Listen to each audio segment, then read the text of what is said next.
ಹರೇ ರಾಮ.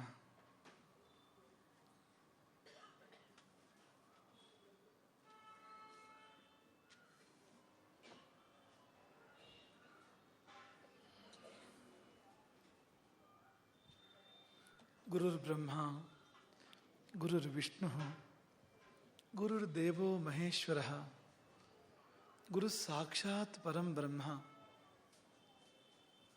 ತಸ್ಮೈ ಶ್ರೀ ಗುರವೇ ನಮಃ.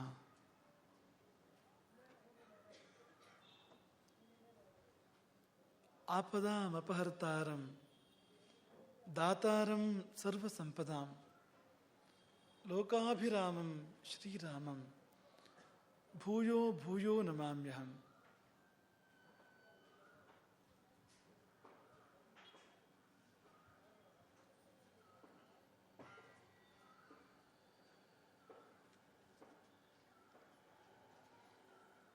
ಅಂಜನಾನಂದನಂ ವೀರಂ ಜಾನಕಿ ಶೋಕನಾಶನಂ ಕಪೀಶಂ ಅಕ್ಷಹಂತಾರಂ ವಂದೇ ಲಂಕಾ ಭಯಂಕರಂ.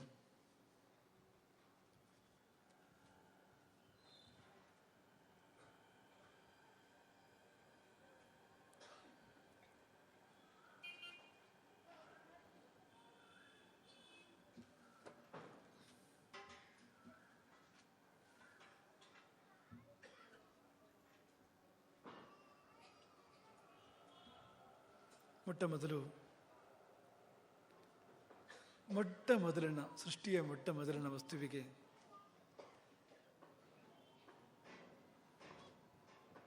ಆದಿಪುರುಷನಿಗೆ ಆದಿಶಕ್ತಿಗೆ ನಮಸ್ಕರಿಸಿ, ಚಾತುರ್ಮಾಸ್ಯದ ಈ ದಿನದ ದಿವ್ಯ ಸಭೆಯನ್ನು ಉದ್ದೇಶಿಸಿ ನಾನೇಕೆ ಹೀಗೆ ಎನ್ನುವ ಒಂದು ವಿಷಯವನ್ನು ಅಧಿಕರಿಸಿ ಕೆಲವು ಮಾತುಗಳನ್ನು ನಿಮ್ಮ ಜೊತೆಗೆ ಹಂಚಿಕೊಳ್ಳಲಿಕ್ಕೆ ಬಯಸ್ತೇವೆ.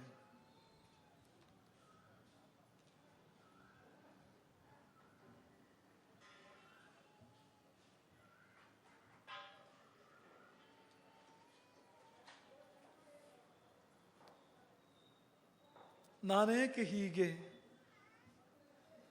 ಒಂದು ಪ್ರಶ್ನೆ. ಈ ಪ್ರಶ್ನೆಯೂ ಪ್ರವಚನಕ್ಕೆ ವಿಷಯ ಆಗಬಹುದು, ಪ್ರಶ್ನೆಯ ಉತ್ತರವೂ ಕೂಡ ಪ್ರವಚನಕ್ಕೆ ವಿಷಯ ಆಗಬಹುದು. ಆ ಸ್ವಾತಂತ್ರ್ಯ ಇದೆ ನಮಗೆ.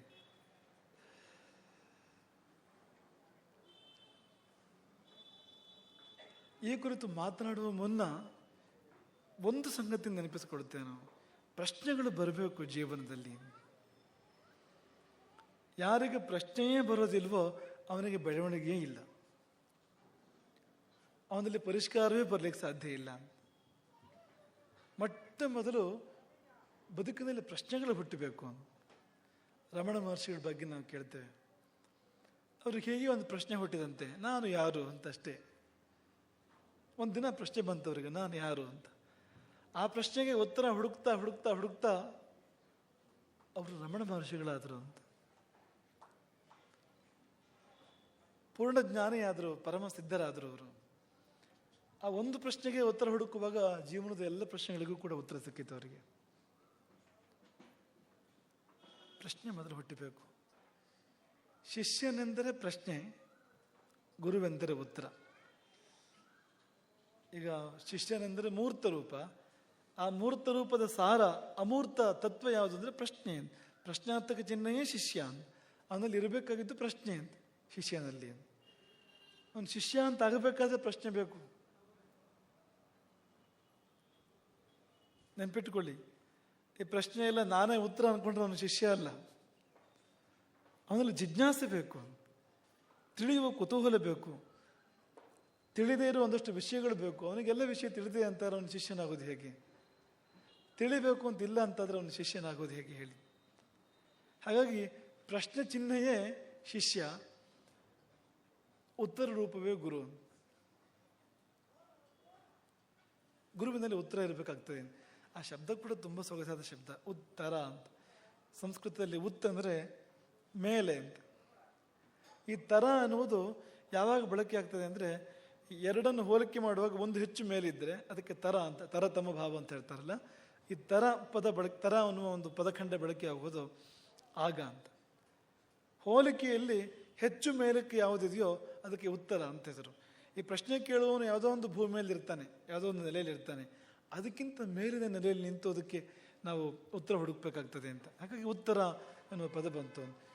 ಗುರುವೆಂಬುವನು ಉತ್ತರವಾಗಿರ್ಬೇಕಾಗ್ತದೆ ಅಂತ. ಅಂದರೆ ಗುರು ಶಿಷ್ಯನಿರುವ ನೆಲೆಯಿಂದ ಒಂದಿಷ್ಟಾದ್ರೂ ಮೇಲೆ ಇರಬೇಕು, ಅವನು ಒಂದಿಷ್ಟಾದ್ರೂ ಎತ್ತರ ಇರಬೇಕು. ಆಗ ಕೈ ಹಿಡಿದ ಮೇಲೆ ಎತ್ತರಕ್ಕೆ ಒಂದು ಅವಕಾಶ ಇದೆ.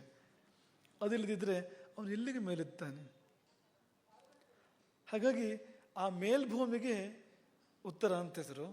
ಆ ಮೇಲ್ಭೂಮಿಗೆ ಹೋಗಬೇಕಾದ ಮೆಟ್ಟಿಲು, ಅದರ ಹಿಂದಿನ ಸ್ತರಕ್ಕೆ ಪ್ರಶ್ನೆ ಅಂತ ಹೆಸರು. ಈ ಪ್ರಶ್ನೆ ಉತ್ತರಗಳೇ ಗುರು ಶಿಷ್ಯರ ಸಂಬಂಧದ ಸಾರ ಸರ್ವಸ್ವ.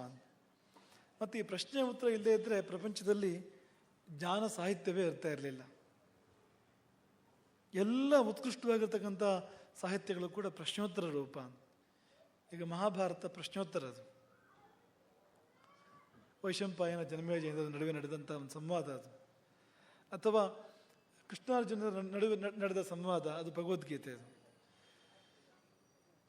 ವಾಲ್ಮೀಕಿ ನಾರದರ ನಡುವೆ ನಡೆದ ಸಂವಾದ, ಅದು ರಾಮಾಯಣ. ಉಪನಿಷತ್ತುಗಳೆಲ್ಲವೂ ಕೂಡ ಹಾಗೆ ಸಂವಾದಗಳೇ. ಅದು ಪ್ರಶ್ನೆ ಉತ್ತರ ಎನ್ನುವ ರೂಪದಲ್ಲೇ ಅವಿದ್ದಾವೆ. ಹಾಗಾಗಿ ಪ್ರಶ್ನೆ ಹುಟ್ಟಿತು ಅಂದರೆ ಬದುಕು ಅಲ್ಲಿಂದ ಪ್ರಾರಂಭ ಆಯಿತು ಅಂತ ಲೆಕ್ಕ. ಪ್ರಶ್ನೆಯೇ ಹುಟ್ಟದೇ ಇದ್ದರೆ ಈಗ ಒಂದು ಕಲ್ಲು ತುಂಡಿಗೆ ಪ್ರಶ್ನೆಯೇ ಹುಟ್ಟೋದಿಲ್ಲ. ಹಾಗೆ ಇದೆ, ಇದ್ದ ಹಾಗೆ ಇರ್ತದೆ ಅದು. ನಾವು ಕಲ್ಲು ತುಂಡಲ್ಲ, ಮರದ ದಿಮ್ಮಿ ಅಲ್ಲ ಅಂತಾದರೆ ನಮಗೆ ಪ್ರಶ್ನೆಗಳು ಹುಟ್ಟಬೇಕು ಮೊದಲು. ಅದರಲ್ಲಿಯೂ ನಮ್ಮ ಕುರಿತಾಗಿ ನಮಗೆ ಪ್ರಶ್ನೆಗಳು ಹುಟ್ಟಬೇಕು. ನಮ್ಮಲ್ಲಿ ಪ್ರಶ್ನೆಗಳು ಕಡಿಮೆ ಅಂತಲ್ಲ, ಅದೆಲ್ಲ ಬೇರೆಯವರ ಬಗ್ಗೆ. ಅವನು ಯಾಕೆ ಹಾಗೆ, ಇವನು ಯಾಕೆ ಹೀಗೆ. ಈ ಯಕ್ಷಗಾನದಲ್ಲಿ ಹಾಸ್ಯಗಾರ ಅದನ್ನು ಸ್ತ್ರೀಯರ ಬಗ್ಗೆ ವಿಮರ್ಶೆ ಮಾಡುವಾಗ, ಸ್ತ್ರೀಯರು ಪುರುಷರ ಬಗ್ಗೆ ಹೀಗೆ ವಿಮರ್ಶೆ ಮಾಡ್ಬೋದು. ಅವ್ರು ಏನು ಮಾತಾಡ್ಕೋತಾರೆ ಪರಸ್ಪರ ಅಂತ. ಏನು ಮಾತಾಡ್ಕೋತಾರೆ ಅಂತಂದರೆ, ಅವಳ ಗಂಡ ಹಾಗೆ, ಇವಳ ಗಂಡ ಹೀಗೆ, ಮತ್ತೊಬ್ಬಳ ಗಂಡ ಕಾಗೆ, ನನ್ನ ಗಂಡ ಹೇಗೆ ಅಂತ ಹಾಗೆ ಮಾತಾಡ್ಕೋತಾರೆ ಅಂತ ಪರಸ್ಪರ ಅಂತ. ಯಾರೊಬ್ಬ ಯಕ್ಷಗಾನದ ಹಾಸ್ಯಗಾರನ ಉಲ್ಲೇಖ. ಪುರುಷರು ಅಷ್ಟೇ, ಮಹಿಳೆಯರು ಅಷ್ಟೇ, ಅದರಲ್ಲಿ ದೊಡ್ಡ ವ್ಯತ್ಯಾಸ ಏನೂ ಇಲ್ಲ. ಪ್ರಶ್ನೆಗಳು ಇನ್ನೊಬ್ಬರ ಬಗ್ಗೆ ಹುಟ್ಟುತ್ತವೆ. ಅದ್ಯಾಕೆ ಹಾಗೆ, ಅವನ್ಯಾಕೆ ಹಾಗೆ ಅಂತ. ನಾನ್ಯಾಕೆ ಹೇಗೆ ಅಂತ ಪ್ರಶ್ನೆ ಹುಟ್ಟೋದಿಲ್ಲ ಅಂತ. ಹುಟ್ಟಬೇಕು. ಅದು ನಮ್ಮ ಬಗ್ಗೆ ನಾವು ತಿಳ್ಕೊಳ್ಬೇಕು ಅಂತ ಮೊದಲು. ಜಗತ್ತಿನಲ್ಲಿ ನಾವು ಎಷ್ಟೋ ಜನರ ಪರಿಚಯ ಮಾಡಿಕೊಡ್ತೇವೆ. ಜೀವನವೇ ಒಂಥರ ಪರಿಚಯ ಅಂತ. ಹುಟ್ಟಿದ ಕ್ಷಣದಿಂದ ನಾವು ಪರಿಚಯ ಮಾಡ್ಕೊಳ್ತಾನೆ ಹೋಗ್ತಾ ಇರ್ತೇವೆ. ಅಮ್ಮ, ಅಪ್ಪ, ಚಿಕ್ಕಪ್ಪ, ದೊಡ್ಡಪ್ಪ, ಚಿಕ್ಕಮ್ಮ, ಅಜ್ಜ, ಅಜ್ಜಿ, ಅಣ್ಣ ತಮ್ಮಂದಿರು, ಅಕ್ಕಪಕ್ಕದ ಮನೆಯವರು, ಊರಿನವರು, ಪರಿಚಯ ಮಾಡ್ಕೊಳ್ತಾನೆ ಹೋಗ್ತಾ ಇರ್ತೇವೆ ಕೊನೆಯವರೆಗೂ ಕೂಡ. ಹಾಗೆ ವಸ್ತುಗಳ ಪರಿಚಯ ಕೂಡ ಮಾಡ್ಕೊಳ್ತಾ ಹೋಗ್ತಾ ಇರ್ತೇವೆ. ಮಗು ಚಿಕ್ಕ ವಯಸ್ಸಿಂದ ಕಲಿತಾ ಇರುತ್ತೆ. ಕಲಿಯೋದು ಅಂದ್ರೇನು? ಪರಿಚಯ ಮಾಡ್ಕೊಳ್ಳೋದು ಅಂತ. ಇದು ನೀರು, ಇದು ಬೆಂಕಿ, ಇದು ಭೂಮಿ, ಇದು ಗಿಡ, ಮರ, ನಾಯಿ, ಬೆಕ್ಕು, ಪರಿಚಯ ಮಾಡ್ಕೊಳ್ತಾ ಹೋಗ್ತದೆ ಮಗು. ಆದರೆ ಕೊನೆಗೆ ನಾವು ಮಾಡ್ಕೊಳ್ಳದೆ ಉಳಿಯೋ ಒಂದು ಪರಿಚಯ ಯಾವುದು ಗೊತ್ತಾ? ನಮ್ಮ ಪರಿಚಯ. ನಮಗೆ ನಮ್ಮ ಪರಿಚಯ ಇಲ್ಲ. ಅದೇ ಜೀವನದ ಮುಖ್ಯ ಸಮಸ್ಯೆ. ನಮಗೆ ನಾವ್ಯಾರು ಅಂತ ಗೊತ್ತಿಲ್ಲ, ನಮಗೆ ನಾವೇನು ಅಂತ ಗೊತ್ತಿಲ್ಲ. ವ್ಯವಸ್ಥೆ ಕೂಡ ಹಾಗೇ ಇದೆ. ನಿನ್ನೆ ಕೂಡ ನಾವು ಅದನ್ನು ಉಲ್ಲೇಖ ಮಾಡಿದ್ದು. ನಮ್ಮ ಕಣ್ಣು ಕಿವಿಗಳು ಸುತ್ತಮುತ್ತ ನೋಡ್ತಾ ಇರ್ತವೆ ಅಂತ. ಆದರೆ ನಮ್ಮ ಶರೀರವನ್ನೇ ಪೂರ್ತಿ ನೋಡೋ ವ್ಯವಸ್ಥೆ ನಮ್ಮ ಹತ್ರ ಇಲ್ಲ. ನಮ್ಮ ಬೆನ್ನು ನಮಗೆ ಕಾಣಿಸೋದಿಲ್ಲ. ನೋಡಿ, ಈಗ ಮುಂಭಾಗ ಮತ್ತು ಹಿಂಭಾಗ ಅಂತ ತಗೊಂಡ್ರೆ ಇಡೀ ಹಿಂಭಾಗವೇ ನಮ್ಗೆ ಕಾಣೋದಿಲ್ಲ ಅಂತ. ಅರ್ಧ ಹೋಯ್ತು ಅಲ್ಲಿಯೇ, ನಮ್ಮ ಪರಿಚಯ ನಮಗೆ ಆಗೋದಿಲ್ಲ ಅಂತ. ಬರೀ ಶರೀರದ ಹೇಳ್ತಾ ಇರೋದು ನಾವು. ಇನ್ನು ಹೊರಭಾಗ ಒಳಭಾಗ ಅಂತ ತಗೊಂಡ್ರೆ, ಬಹಿರಂಗ ಅಂತರಂಗ ಅಂತ ತಗೊಂಡ್ರೆ ಒಳಗಿಂದ ಏನೂ ಕಾಣೋದಿಲ್ಲ. ಸತ್ಯಕ್ಕಾದ್ರೂ ನಮಗೆ ಮೆದುಳು ಇದೆಯೋ ಇಲ್ಲೋ ಗೊತ್ತಿಲ್ಲ ಅಂತ. ನಾವು ನಮ್ಮ ಮೆದುಳನ್ನು ನೋಡಿದೇವ? ನಮ್ಮ ಹೃದಯ ನೋಡಿದೇವ? ಹೃದಯ ಉಂಟೋ ಇಲ್ಲವೋ ಯಾರಿಗೂ ಗೊತ್ತು. ಮೆದುಳು ಉಂಟೋ ಇಲ್ಲವೋ ಯಾರಿಗೂ ಗೊತ್ತು. ಇರ್ಬೋದು ಅಷ್ಟೇ ಅಂತ. ಎಲ್ಲ ನಡೀತಾ ಇದೆಯಲ್ಲ. ಹಾಗಾಗಿ ಒಂದು ಲಾಜಿಕ್, ಒಂದು ಯುಕ್ತಿ ಅಷ್ಟೇ. ಇದೆಲ್ಲ ನಡೀತಾ ಇರೋದ್ರಿಂದ ಅದು ಇದೆ ಅಂತ. ಆದರೆ ಇದೆ ಅನ್ನೋದು ಪ್ರತ್ಯಕ್ಷ ಪ್ರಮಾಣ ಅಲ್ಲ. ಈ ದೇವರ ಬಗ್ಗೆ ಎಲ್ಲ ಅನೇಕರು ಅಂತ ಮಾತನಾಡ್ತಾರೆ. ದೇವರು ಎಲ್ಲಿ ಇದ್ರೆ ಕಾಣಲಿ ಅಂತ. ಆದರೆ ನಿನ್ನ ಮಿದುಳಲ್ಲಿ ಅಂತ ಇದ್ದರೆ ಕಾಣಲಿ ಅಂದರೆ ಕಂಡಾಗ ಅವನು ಇರೋದೇ ಇಲ್ಲ, ಅವನು ಕಾಣಲಿಕ್ಕೆ ಇರೋದೇ ಇಲ್ಲ ಅವನು ಅಂತ. ನೀ ನಂಬಬೇಕು ಅಂತ. ಇದೆಲ್ಲ ನಡೀತಾ ಇದೆಯಲ್ಲ, ಹಾಗಾಗಿ ಮಿದುಳಿದೆ ಅಂತ. ಹಾಗೆ ಇದೆಲ್ಲ ನಡೀತಾ ಇದೆಯಲ್ಲ, ಹಾಗಾಗಿ ದೇವರಿದ್ದಾನೆ ಅಂತ. ಈ ಪ್ರಪಂಚ ಎಲ್ಲ ನಡೀತಾ ಇದೆಯಲ್ಲ, ಒಂದು ಗಡಿಗೆ ಇದೆ ಅಂದರೆ ಅದರಿಂದ ಒಬ್ಬ ಕುಂಬಾರ ಇರಲೇಬೇಕು ಅಂತ. ಈ ನ್ಯಾಯಶಾಸ್ತ್ರ ಹೀಗೆ ನಿರ್ವಚನ ಮಾಡ್ತದೆ ಈಶ್ವರನ ಅಸ್ತಿತ್ವವನ್ನು ಅಂತ. ಒಂದು ಬಟ್ಟೆ ಇದೆ ಅಂದರೆ ಅದರಿಂದ ನೇಕಾರ ಇರಲೇಬೇಕು. ಬಟ್ಟೆ ಕಣ್ಮುಂದೆ ಕಾಣ್ತಾ ಇದೆ, ಅದರಿಂದ ಒಬ್ಬ ನೇಕಾರನಿದ್ದಾನೆ, ಈ ಬಟ್ಟೆಯನ್ನು ನೇಯ್ದವನು, ಅವನೇ ಈಶ್ವರ ಅಂದ್ರೆ. ನಾವು ಯಾಕೆ ಬಗ್ಗೆ ಮಾತಾಡ್ತಾ ಇದ್ವು ಅಂದರೆ, ಅರ್ಧ ಭಾಗ, ಸರಿಯಾದ ಭಾಗ ಎಂದಿಗೂ ಗೋಚರ ಅಲ್ಲ ಅಂತ. ಹಿಂಭಾಗವೇ ಕಾಣೋದಿಲ್ಲ ನಮಗೆ, ಒಳಭಾಗವೇ ಕಾಣೋದಿಲ್ಲ. ಇದೇ ಜೀವನದ ದೊಡ್ಡ ಸಮಸ್ಯೆ. ನಮಗೆ ನಮ್ಮ ಒಳಗೆ ಕಾಣೋದಿಲ್ಲ ಅಂತ, ನಮಗೆ ನಮ್ಮ ಹಿಂದೆ ಗೊತ್ತಿಲ್ಲ. ಮುಂದೆ ಹೋಗ್ತಾ ಇದ್ದೇವೆ, ಆದರೆ ಹಿಂದೆ ಗೊತ್ತಿಲ್ಲ. ಆ ಹಿಂದೆ ಗೊತ್ತಿದ್ರೆ ನಾನು ಯಾಕೆ ಹೀಗೆ ಅನ್ನೋದು ಉತ್ತರ ಸಿಗತ್ತೆ. ಹಿಂದೆ ಗೊತ್ತಿರಬೇಕು.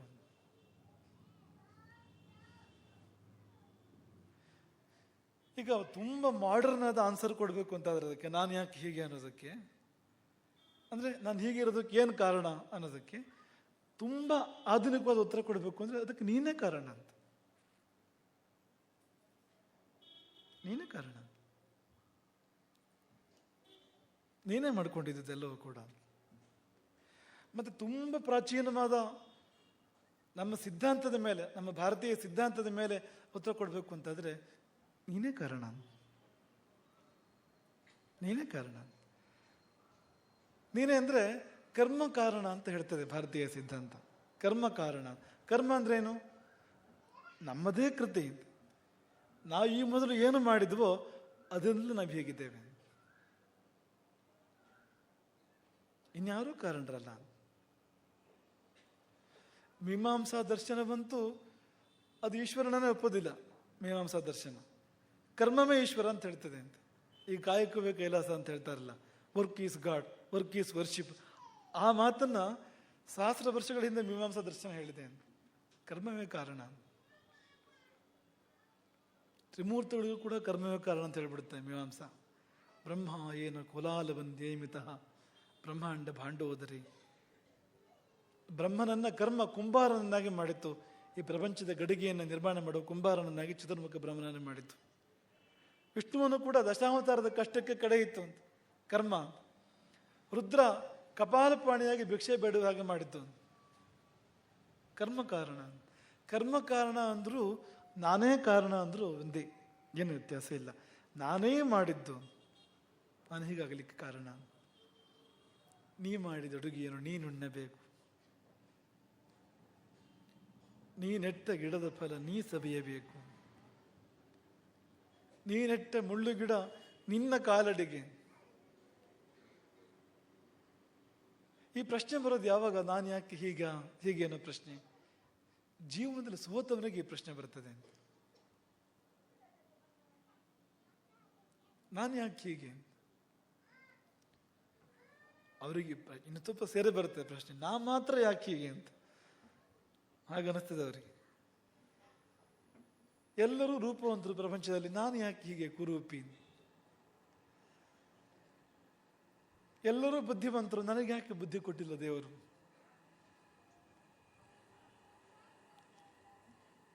ಜಗತ್ತಿನಲ್ಲಿ ಶ್ರೀಮಂತರ ಸಂಖ್ಯೆ ಕಡಿಮೆ ಇಲ್ಲ ಏನು. ಅಲ್ಲಿಂದಲ್ಲಿಗೆ ಅವ್ರಿಗೆ ಬೇಕಾದಷ್ಟು ಜನರು ಬಹಳ ಮಂದಿ ಇದ್ದಾರೆ. ಅದು ನಾನೇ ಯಾಕೆ ಬಡವನಾದೆ?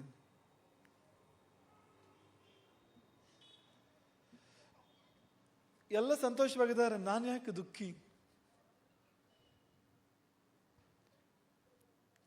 ಈ ಪ್ರಶ್ನೆ ಹುಟ್ಟುವುದು ಸಾಧಾರಣವಾಗಿ, ಈ ಪ್ರಶ್ನೆ ಹುಟ್ಟುವುದು ಸಮಾಧಾನದಲ್ಲ, ತೃಪ್ತಿಯಲ್ಲ, ಕೊರತೆಯನ್ನು ಕಂಡು ಹುಟ್ಟುವ ಪ್ರಶ್ನೆ ಅದು. ನಾನು ಯಾಕೆ ಹೀಗೆ? ಆದರೆ ಕೊನೆಗೆ ಅವರಿಗೆ ಆ ಪ್ರಶ್ನೆ ಹುಟ್ಟಿದವನೇ ಭಾಗ್ಯವಂತ. ನಿಜವಾಗಿಯೂ ಪ್ರಶ್ನೆ ಹುಟ್ಟಿದ ಹೋದಾದ್ರೆ, ಆ ಪ್ರಶ್ನೆಗೆ ಉತ್ತರ ಹುಡುಕೋದೇ ಹೋದಾದ್ರೆ ಅವನೇ ಭಾಗ್ಯವಂತ.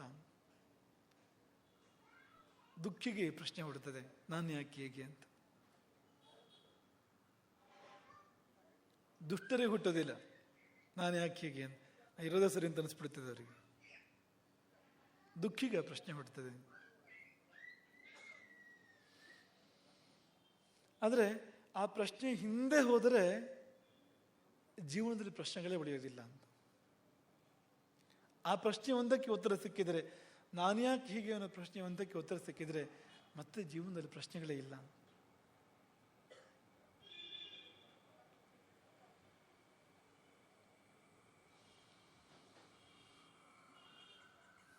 ನೋಡಿ, ನಾನು ಯಾಕೆ ಹೀಗೆ ಅಂದರೆ ನಾನು ಮಾಯಾ ಕೈಯಲ್ಲಿದ್ದೇನೆ, ಅದಕ್ಕಾಗಿ ಹೀಗೆ. ಇದಕ್ಕೇನು ಪರಿಹಾರ ಅಂದರೆ ನಾನು ಈಶ್ವರನ ಕೈಲಿ ಹೋಗಬೇಕು ಅಂತ, ಅದು ಪರಿಹಾರ. ಅದು ಎರಡೇ ಶಕ್ತಿಗಳು ಜಗತ್ತಿನಲ್ಲಿ ಆಟ ಆಡ್ತಾ ಇರುವಂಥವು. ನಮ್ಮನ್ನು ಹೊರತುಪಡಿಸಿದ್ರೆ ಎರಡೇ ಸಂಗತಿಗಳು ಪ್ರಪಂಚದಲ್ಲಿ ಇರೋಂಥದ್ದು, ಒಂದು ಮಾಯೆ, ಒಂದು ಈಶ್ವರ. ನಾನು ಯಾಕೆ ಹೀಗಾದೆ ಅಂದರೆ ಮಾಯ ಕೈಯಲ್ಲಿ ಸಿಕ್ಕಿ ಹೀಗಾದೆ. ಮಾಯೆ ಪ್ರವಾಹವಾಗಿ ನಮ್ಮನ್ನು ಕೊಚ್ಚಿಕೊಂಡು ಹೋಯಿತು, ನಮ್ಮನ್ನು ನಂಬಿಸಿತು, ಮೋಸ ಮಾಡಿತು. ಅದಕ್ಕೆ ಮಾಯೆ ಅಂತ ಹೆಸರು. ಇದೆಲ್ಲ ಚೆಂದ ಅಂತ ನಂಬಿಸಿತು, ಮತ್ತು ಇದಕ್ಕಾಗಿ ಏನೇನೋ ಮಾಡು ಅಂತ ಪ್ರೇರೇಪಿಸ್ತು, ಬೇಡದ ಕಾರ್ಯಕ್ಕೆ ನಮ್ಮನ್ನು ಕರ್ಕೊಂಡೋಯ್ತು, ತಪ್ಪುಗಳನ್ನು ಮಾಡಿಸ್ತು ಮಾಯೆ. ಆಮೇಲೆ ತಪ್ಪಿನ ಫಲ ಬಂತು, ನಾನು ಹೀಗಾದೆ. ಈಗ ರಾವಣ ಕೇಳಿದ್ರೆ ಒಂದು ವೇಳೆ ನಾನು ಯಾಕೆ ಹೀಗೆ, ಇನ್ನೇನು ಸಾಯುವ ರಾವಣ ರಾಮನಲ್ಲಿ ಪ್ರಶ್ನೆ ಕೇಳಿದ್ರೆ ನಾನು ಯಾಕೆ ಹೀಗೆ ಅಂತ ಕೇಳಿದರೆ, ನಿನ್ನ ಸೀತೆ ಕದ್ಕೊಂಡು ಬಂದಿದ್ರಿಂದ ಹಾಗೆ ಅಂತ ರಾಮ ಹೇಳ್ತಾನೆ ಅವನಿಗೆ. ಅವನು ಮತ್ತೆ ಕೇಳಬೇಕು, ನಾನು ಯಾಕೆ ಸೀತೆನ ಕದ್ಕೊಂಡ್ಬಂದೆ? ಹಾಗೇನು ಉತ್ತರ ಕೊಡಬೇಕು, ನಿನಗೆ ಶಾಪ ಇತ್ತು ಅಂತ, ವೇದವತಿ ಶಾಪ ಇತ್ತು, ನಿನಗೆ ಸತಿಯಿಂದಲೇ ಸಾವು ಬರಲಿ, ನಾನೇ ಹುಟ್ಟು ಬರ್ತೇನೆ ಪುನಃ, ನಿನಗೆ ಸಾವಾಗಿ ನಾನೇ ಹುಟ್ಟು ಬರ್ತೇನೆ ಮತ್ತೆ ಸೀತೆಯಾಗಿ. ನಂದಿ ಶಾಪ ಇತ್ತು, ಕಪಿಗಳು ಕರಡಿಗಳು ಬಂದು ಲಂಕೆಯನ್ನು ಮುತ್ತಲಿ ಕೋಟಿ ಸಂಖ್ಯೆಯಲ್ಲಿ ಸುಟ್ಟು ಬೂದಿ ಮಾಡಲಿ ಲಂಕೆಯನ್ನು, ನನ್ನ ಇಡೀ ಬಳಗವನ್ನು ಧ್ವಂಸ ಮಾಡಲಿ, ನಂದಿ ಶಾಪ ಇತ್ತು. ಅನರಣ್ಯನ ಶಾಪ ಇತ್ತು ರಾವಣನಿಗೆ, ನನ್ನ ಕುಲದಲ್ಲೇ ಒಬ್ಬ ಹುಟ್ಟಿ ಬರ್ತಾನೆ ಇನ್ನು ಮುಂದೆ ಒಂದು ದಿನ, ಆತ ನಿನ್ನನ್ನು ಸರ್ವನಾಶ ಮಾಡ್ತಾನೆ. ನಾನು ಯಾಕೆ ಹೀಗೆ ಅಂದರೆ ಆ ಶಾಪದಿಂದಾಗಿ ನಾನು ಹೇಗೆ. ಆ ಶಾಪ ಯಾಕೆ ಅಂತ ನೀವು ಹುಡುಕ್ತಾ ಹೋಗಿ ಎಲ್ಲಿ ಬಂದು ನಿಲ್ಲುತ್ತೆ, ಅದು ಅಲ್ಲೇ ಬಂದು ನಿಲ್ಲುತ್ತೆ. ಅನರಣ್ಯ ಯಾಕೆ ಶಾಪ ಕೊಟ್ಟ ಅಂದರೆ ಅನರಣ್ಯನ ಅನ್ಯಾಯ ಹೊಕ್ಕೊಂದ ನೀನು. ಸಾಯುವಾಗ ಅಪಹಾಸ್ಯ ಮಾಡಿದೆ, ಸಾಯುವ ಒಬ್ಬ ಧರ್ಮಾತ್ಮನಾದ ಚಕ್ರವರ್ತಿಯನ್ನು ಸಾಯುವ ಕೊನೆ ಕ್ಷಣಗಳಲ್ಲಿ ಹೀಗೆ ಹೇಳಿದೆ, ಅವನ ಆತ್ಮಕ್ಕೆ ಅಪಚಾರ ಮಾಡಿದೆ, ಶಾಪ ಕೊಟ್ಟ. ಅವನು ಕೈಲಾಸ ಪರ್ವತಕ್ಕೆ ಅಪಮಾನ ಮಾಡಿದೆ, ಕೈಲಾಸಪತಿಯ ಪರಮ ಸೇವಕ ನಂದಿಗೆ ಅಪಮಾನ ಮಾಡಿದೆ, ನಂದಿ ಶಾಪ ಕೊಟ್ಟ. ವೇದವತಿಯನ್ನು ತುಡುಕಿದೆ, ಕೆಣಕಿದೆ, ಮೇರೆ ಮೇರೆ ವ್ಯವಹರಿಸಿದೆ ವೇದವತಿಯಲ್ಲಿ, ಹಾಗೆ ಶಾಪ ಕೊಟ್ಲು. ಅಲ್ಲಿಗೆ ಯಾರು ಕಾರಣ? ಅದಕ್ಕೆ ಅವನ ಕರ್ಮವೇ ಕಾರಣ, ಅದಕ್ಕೆ ಬೇರೆ ಏನೂ ಕಾರಣ ಅಲ್ಲ. ನೋಡಿ, ಈ ಪ್ರಶ್ನೆಗೆ ಸರಿಯಾಗಿ ಉತ್ತರ ಸಿಕ್ಕಿದ್ರೆ ಜೀವನದಲ್ಲಿ ಕಂಪ್ಲೇಂಟ್ ಅಂತಲೇ ಇರೋದಿಲ್ಲ ಅಂತ. ಸರಿಯಾಗಿ ಈ ಪ್ರಶ್ನೆ ವಿಮರ್ಶೆ ಮಾಡಿದರೆ ದೂರು ಅನ್ನೋದೇ ಇಲ್ಲ ಅಂತ. ಈ ದೂರು ಹುಟ್ಟೋದು ಯಾವಾಗ? ಪರನಿಂದೆ ಹುಟ್ಟೋದು ಯಾವಾಗ ಅಂದರೆ ನಾನು ಹೀಗಾಗೋದಕ್ಕೆ ಇವನ ಕಾರಣ, ಅವನ ಕಾರಣ, ಅವನ ಕಾರಣ, ಅವನಿಂದ ಅನ್ಯಾಯ ಆಯಿತು, ಇವನಿಂದ ಮೋಸ ಆಯಿತು, ಅವನು ತೊಂದರೆ ಕೊಟ್ಟ. ಆದರೆ ಭಾರತದ ಕರ್ಮ ಸಿದ್ಧಾಂತ ಎಷ್ಟು ಸುಂದರವಾಗಿದೆ ಅಂದರೆ, ಅವನು ಯಾಕೆ ತೊಂದರೆ ಕೊಟ್ಟ ಅಂದರೆ ಅದಕ್ಕೂ ನೀನೇ ಕಾರಣ ಅಂತ. ಅವನು ಯಾಕೆ ನಿನಗೆ ಅನ್ಯಾಯ ಮಾಡಿದ ಅಂದರೆ ನಿನ್ನ ಕರ್ಮ ಅವನಿಂದ ನಿನಗೆ ಅನ್ಯಾಯ ಮಾಡಿಸ್ತಾ ಇದೆ ಅಂತ, ಅವನ ಅನ್ಯಾಯ ಮಾಡಿದ್ದಲ್ಲ ಅಂತ. ನೀನು ಅನುಭವಿಸ್ಬೇಕು ಇಷ್ಟನ್ನು, ಅಂಥ ಕರ್ಮ ನೀನು ಮಾಡಿದೀಯ. ಹಾಗಾಗಿ ಜಗತ್ತಿನಲ್ಲಿ ಬೇರೆ ಯಾರೂ ಕಾರಣರಲ್ಲ, ನಾನು ಯಾಕೆ ಹೀಗೆ ಅನ್ನೋದಕ್ಕೆ ನಾನೇ ಕಾರಣ ಅಂತ. ಪ್ರಪಂಚದಲ್ಲಿ ಬೇರೆ ಯಾರೂ ಕಾರಣರಲ್ಲ. Bad luck. ಆ ಬ್ಯಾಡ್ ಲಕ್ ಎಲ್ಲಿಂದ ಬಂತದ್ದು? ಕೈಗೆ ಬಂತು, ಬಾಯಿಗೆ ಬರಲಿಲ್ಲ. ಅಲ್ಲಿವರೆಗೆ ಹೋಗ್ತದೆ ಗುರುಗಳೇ, ಆದ್ರೆ ಅದು ಸಿಗೋದಿಲ್ಲ ಅಂತ. ಕೊನೆಯವರೆಗೆ ಹೋಗ್ತದೆ, ಆದ್ರೆ ಸಿಗೋದಿಲ್ಲ ಅದು ಅಂತ. ನಂದೇನು ತಪ್ಪಿಲ್ಲ, ಅದು ನಂಗೆ ಅನ್ಯಾಯ ಮಾಡಿದ್ರು. ಆದರೆ ಈ ಪ್ರಶ್ನೆಗೆ ಸರಿಯಾಗಿ ಉತ್ತರ ಹುಡುಕಿದ್ರೆ ನಿಮಗೆ ಸಮಾಧಾನ ಆಗ್ತದೆ ಅಂತ. ಹೌದು, ಅಷ್ಟು ಅನುಭವಿಸ್ಬೇಕಿತ್ತು ನಾನು ಅಂತ. ಯಾಕೆ ಅನುಭವಿಸ್ಬೇಕಿತ್ತು ಅಂದರೆ ಯಾವುದೋ ಹಳೆ ಲೆಕ್ಕ ತೀರ್ಸೋಕ್ಕಿತ್ತು ಅಂತ. ಹಳೆ ಬಾಕಿ ಇತ್ತು ಯಾವುದೋ ಅಂತ. ಆ ಕರ್ಮ ತೀರೋದಕ್ಕೆ ವಿಧಿ ಅವನನ್ನು ಮಾಧ್ಯಮ ಮಾಡಿದೆ.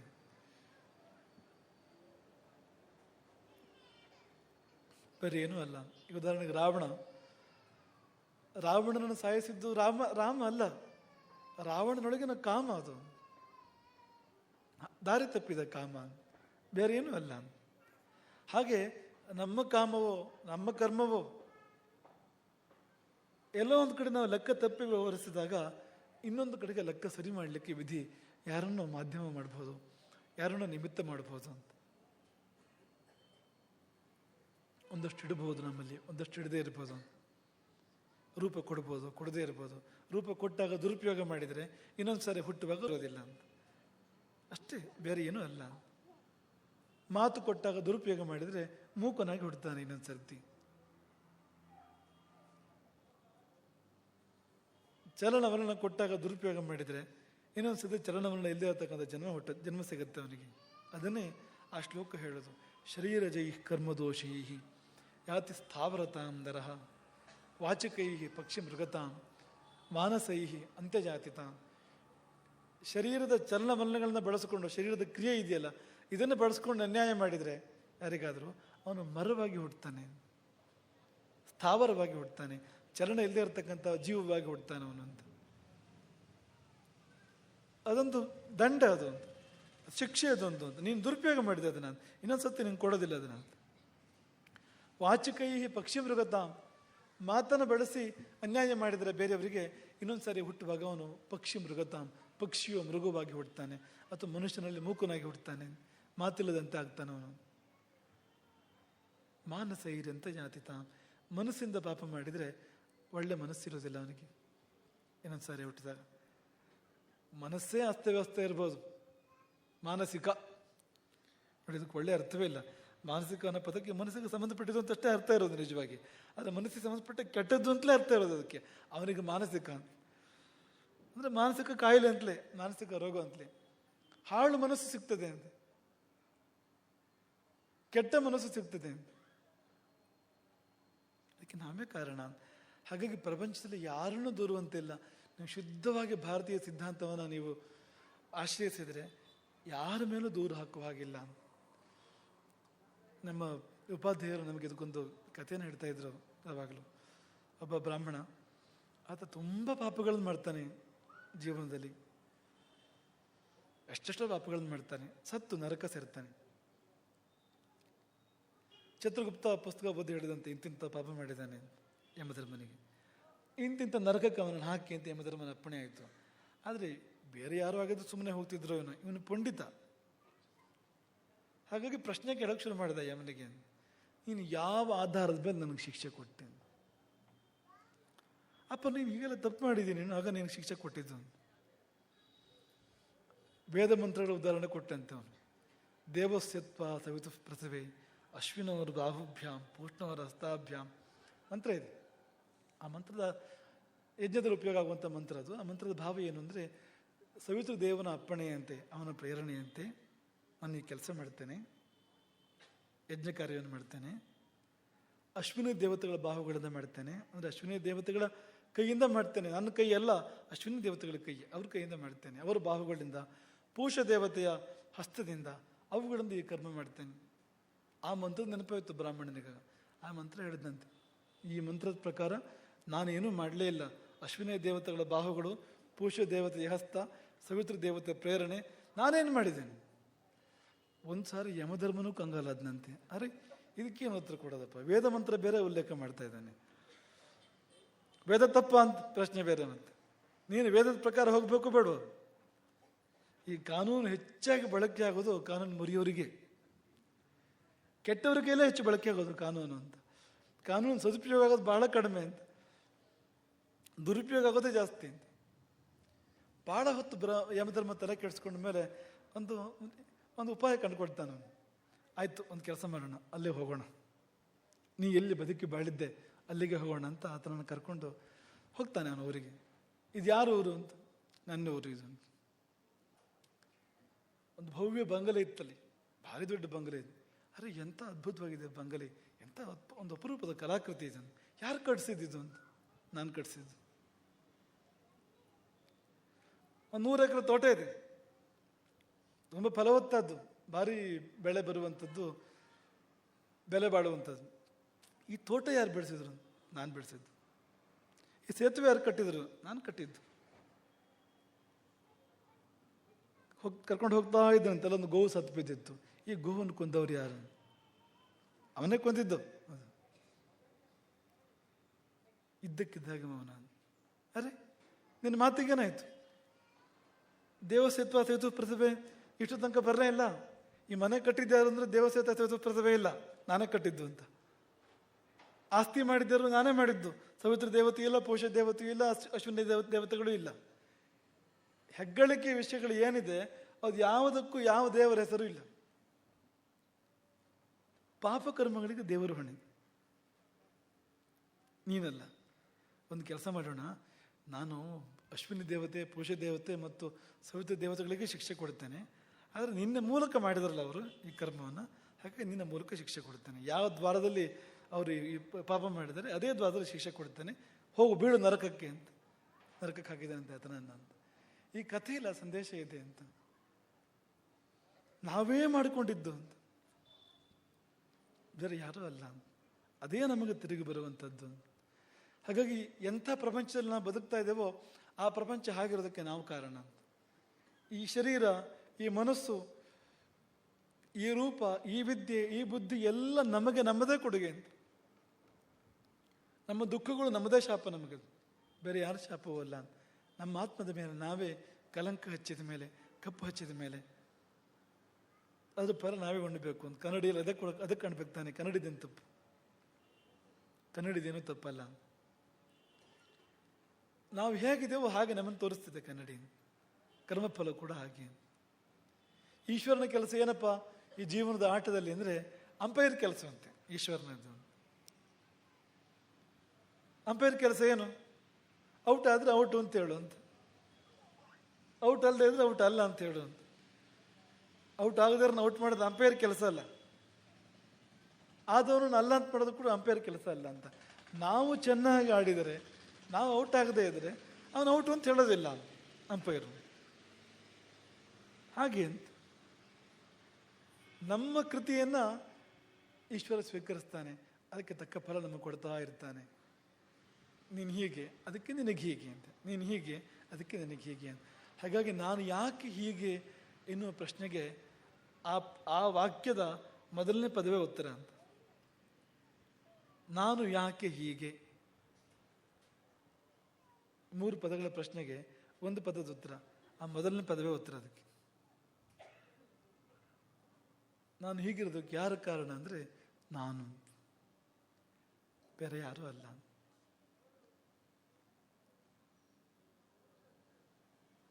ಒಂದು ಮಾತನ್ನು ಹೇಳಿದ್ವು ನಾವು, ಮಾಯೆ ಪ್ರವಾಹದಲ್ಲಿ ನಾವು ಕೊಚ್ಚಿಕೊಂಡು ಹೋಗಿದ್ರಿಂದ ಹೇಗಾದವು ಅಂತ.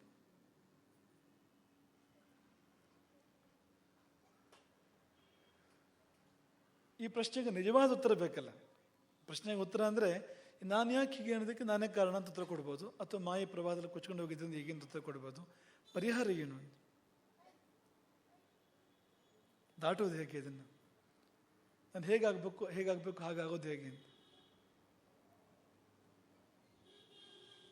ಅಲ್ಲಿವರೆಗೆ ಹೋಗದಿದ್ರೆ ಪ್ರವಚನ ಪೂರ್ಣ ಆಗಲಿಕ್ಕೆ ಸಾಧ್ಯವೇ ಇಲ್ಲ ಅಂತ.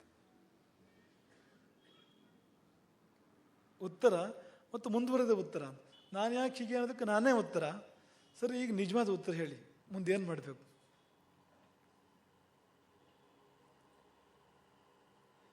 ಈ 2 ಕೋರ್ಟ್ ಇದೆಯಲ್ಲ, ಒಂದು ಕೋರ್ಟ್ ಮಾಯೆ, ಒಂದು ಕೋರ್ಟ್ ಈಶ್ವರ. ಈ ಕೋರ್ಟಿಂದ 4 ಕೋರ್ಟಿಗೆ ಹೋಗ್ಬೇಕು. ಅದೇ ಉತ್ತರ ಅದಕ್ಕೆ. ನಾವು ಯಾವುದೊಂದು ಪ್ರವಾಹದ ಕೈಲಿದೆ, ನಾವೀಗ ಪ್ರವಾಹಕ್ಕೆ ಒಳಗಾಗಿದ್ದೇವೆ, ನೌಕೆಯನ್ನು ಹತ್ತಬೇಕು ಅಂತ. ಪ್ರವಾಹ ಕೊಚ್ಕೊಂಡು ಹೋಗ್ತದೆ, ಅಲ್ಲಿ ನಮ್ಮ ಹೇಳಿಕೆ ಏನೂ ನಡೆಯೋದಿಲ್ಲ.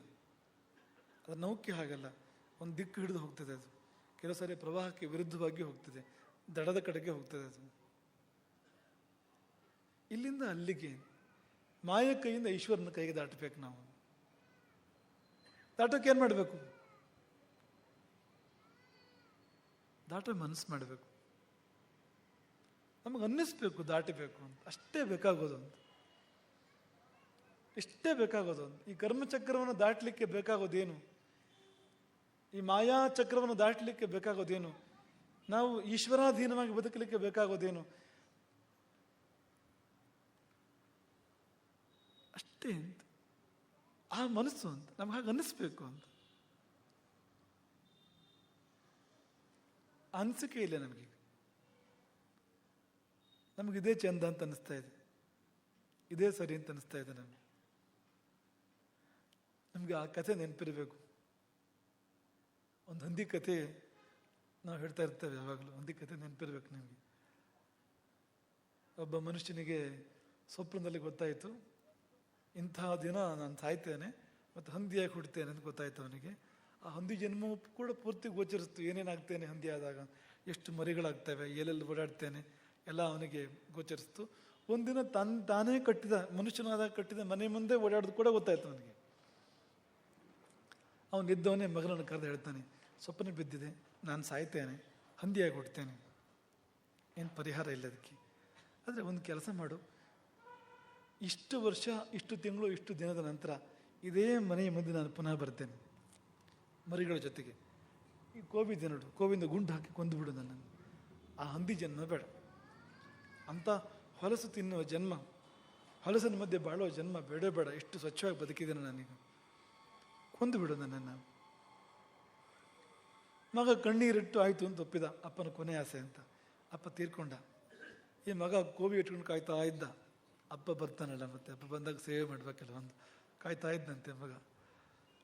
ಸರಿಯಾಗಿ ಅಷ್ಟು ವರ್ಷಗಳು ಕಳೆದು, ಅಷ್ಟು ತಿಂಗಳುಗಳು ಕಳೆದು, ಅಷ್ಟು ದಿನ ಕಳೆಯಿತು. ಆ ಮುಹೂರ್ತ ಬಂತು, ಹಂದಿ ಬಂದೇ ಬಂತು. ಹಂದಿ ತನ್ನೆಲ್ಲ ಮರಿಗಳ ಜೊತೆಗೆ ಪೂರ್ತಿ ಹೊಲಸಾಗಿತ್ತದು, ಮನೆ ಮುಂದೆ ಬಂತಂತೆ. ಮಗ ಓಡಿ ಹೋಗಿ ಕೋವಿ ತಗೊಂಡು ಬಂದಂತೆ. ಗುರಿ ಹಿಡಿದು ಇನ್ನೇನು ಗುಂಡು ಹಾರಿಸ್ಬೇಕು. ಆಗ ಹಂದಿ ಹೇಳ್ತಂತೆ, ಕೊಲ್ಲಬೇಡ. ಅರೆ ಅಪ್ಪ ನೀನೇ ಹೇಳಿದ್ದೆ ಅವತ್ತು ಕೊಂದು ಹಾಕು ಅಂತ ಹೇಳಿದ್ದೆ. ನಾನು ಕಂಡ ತಕ್ಷಣ ಇಂಥ ಮುಹೂರ್ತ ಕೂಡ ಹೇಳಿದ್ದೆ, ಅದೇ ಮುಹೂರ್ತ ಸರಿ ಇದೆ, ಎಲ್ಲೋದು ಗುಂಡು ಹಾಕ್ಬಿಡ್ಲ. ಇಲ್ಲ ಮಗ, ನಂಗೆ ಅವಾಗ ಗೊತ್ತಾಗಲಿಲ್ಲ, ಈಗ ನೋಡಿದ್ರೆ ಇದೇ ಚೆನ್ನಾಗಿದೆ ಅಂತ.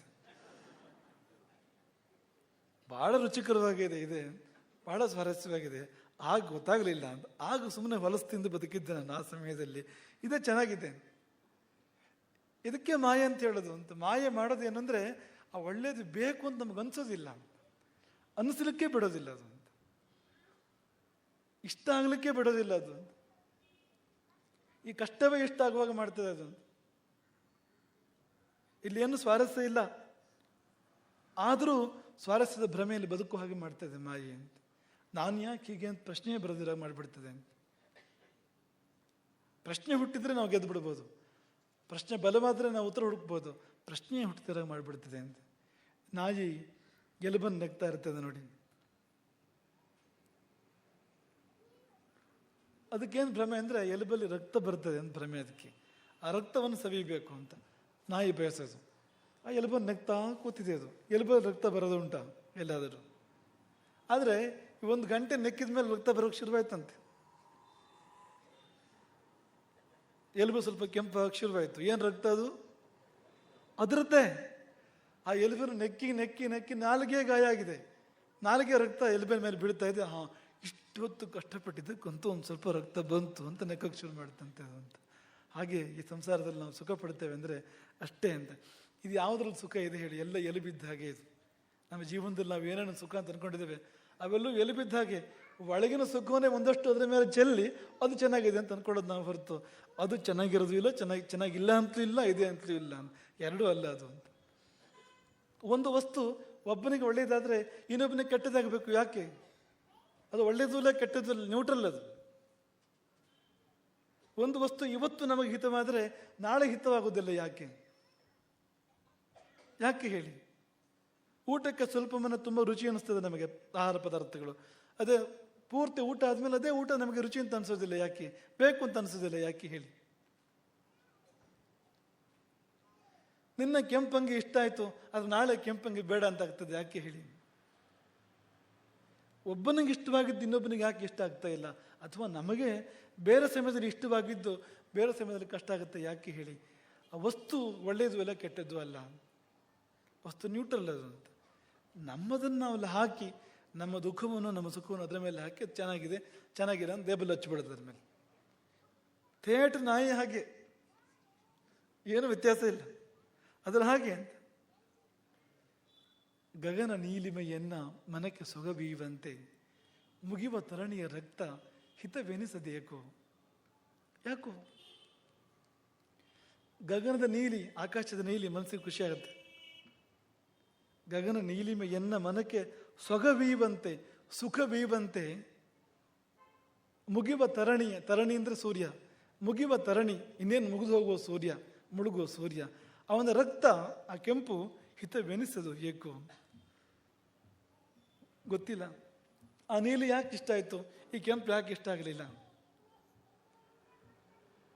ಸೊಗದ ಮೂಲವದೆಲ್ಲಿ, ಸುಖದ ಮೂಲ ಯಾವುದು? ನೀಲದೊಳು ಕೆಂಪಿನೊಳು ಎಲ್ಲಿದೆ ಸುಖದ ಮೂಲ? ಎಲ್ಲೂ ಇಲ್ಲ. ಬಗೆವಿನ ಮನಸ್ಸಿನೊಳು ಇಲ್ಲಿದೆ, ಅದು ಅಲ್ಲಿ ಎಲ್ಲೂ ಇಲ್ಲ ಅಂತ. ಹಾಗಾಗಿ ಒಬ್ರು ಇವತ್ತು ನಮಗೆ ಇಷ್ಟ ಆಗ್ತಾರೆ, ಅದು ಇನ್ನೊಬ್ರಿಗೆ ಅವರೇ ಕಷ್ಟ ಆಗ್ತಾರೆ. ನಮಗೆ ಇವತ್ತು ಇಷ್ಟ ಆಗ್ತಾರೆ, ನಾಳೆ ದೊಡ್ಡ ಕಷ್ಟ ಆಗ್ತಾರೆ ಅವರು. ಇಲ್ಲಿದೆ ಅದೆಲ್ಲ, ಅಲ್ಲಿ ಎಲ್ಲೂ ಇಲ್ಲ. ಇದನ್ನೇ ಚೆಲ್ಲೋದು ನಾವು ಅಷ್ಟೇ ಅದರ ಮೇಲೆ. ಅದು ಮಾಯೆ, ಅದು ಮೋಸ. ಇಲ್ಲೇ ಕೂತಿರ್ತೇವೆ, ಇದೇ ಚೆನ್ನಾಗಿದೆ, ಇದೇ ಸುಖ, ಇದೇ ಸವಿ ಅಂತ ಅಂದ್ಕೊಂಡು ಆ ಕಡೆ ಈ ಕಡೆ ಹೋಗಕ್ಕೆ ಮಾಯೆ ಬಿಡೋದಿಲ್ಲ. ಮಾಯೆ ಮಾಡುವ ಮುಖ್ಯ ಕೆಲಸವೇ ನಮಗೆ ನಾವ್ಯಾರು ಮರೆತು ಹೋಗುವಾಗ ಮಾಡೋದು. ಈ ಪ್ರಶ್ನೆ ನಮ್ಮನ್ನು ಎಚ್ಚರಿಸ್ತದೆ. ಆ ಪ್ರಶ್ನೆ ಅದು, ನಾನು ಯಾಕೆ ಹೀಗೆ ಅನ್ನೋ ಪ್ರಶ್ನೆ ಆ ನಾನುವನ್ನು ಎಚ್ಚರಿಸ್ತದೆ ಅಂತ. ನಾನು ಯಾರು ನಿಜವಾಗಿಯೂ, ನಾನು ಯಾಕೆ ಹೀಗಾದೆ? ಒಬ್ಬ ರಾಜಕುಮಾರ ಚಿಕ್ಕ ಮಗುವಾಗಿದ್ದಾಗಲೇ ಕಾಡಿನಲ್ಲಿ ಕಳೆದು ಹೋದರೆ,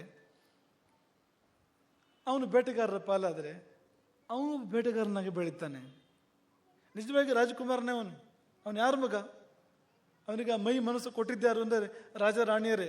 ಅವನಿಗೆ ಗೊತ್ತಿಲ್ಲ ಅದು. ಅವನು ಬೇಟೆಗಾರನಾಗೇ ಬೆಳ್ತಾನೆ. ಆದರೆ ಒಂದು ದಿನ ಅವನಿಗೆ ಸತ್ಯ ಗೊತ್ತಾದಾಗ ಮತ್ತೆ ರಾಜನಾಗ್ತಾನೆ ಅವನು. ಅದಕ್ಕೆ ಗೊತ್ತಾಗೋದು ಮಾತ್ರ ಬೇಕಿರೋದಷ್ಟೇ, ಬೇರೆ ಏನೂ ಅಲ್ಲ ಅಂತ. ಅವನಿಗೆ ಗೊತ್ತಿಲ್ಲ ಅಂತ. ಹೀಗೆ ಸಿಂಹದ ಮರಿ ಒಂದು ನರಿಗಳ ಮಧ್ಯೆ ಬದುಕಿ ಬೆಳೆದ ಕಥೆ ಹೇಳ್ತಾರೆ ನೋಡಿ. ಸಿಂಹದ ಮರಿ ಅದು ನರಿಗಳ ಮಧ್ಯೆ ಬದುಕಿ ಬಾಳ್ತಾ ಇತ್ತು. ನರಿಗಳ ಹಾಗೆ ಅದು ಕೂಡ ಉಳಿಡ್ತಾ ಇತ್ತು. ನರಿಗಳ ಹಾಗೆ ಹುಲಿಯೋ ಸಿಂಹ ಬಂದರೆ ಹೆದರಿ ಓಡ್ತಾ ಇತ್ತು ಅದು ಕೂಡ ಅಂತ. ಅದಕ್ಕೆ ಒಂದಿನ ಪ್ರಶ್ನೆ ಮಾಡಿದ್ರೆ, ನಾನೇ ಯಾಕೆ ಹೀಗೆ ಅಂತ ಪ್ರಶ್ನೆ ಬಂದರೆ ತುಂಬ ಚೆನ್ನಾಗಿರೋದು ಅಂತ. ಅದೇನು ಅನ್ಕೊಂಡಿದ್ದೆ, ನಾನು ಇರೋದೇ ಹೀಗೆ ಅಂತ ಅನ್ಕೊಂಡಿದ್ದೆ, ನಾನು ಯಾಕೆ ಹೀಗೆ ಅಂತ ಅನಿಸ್ತಾನೆ ಇಲ್ಲ ಅದಕ್ಕೆ. ಇದೇ ಸರಿ ಅಂತ, ನಾನು ಉಳಿಡಬೇಕು ಬೇರೆ ನರಿಗಳ ಹಾಗೆ ಅಂತ.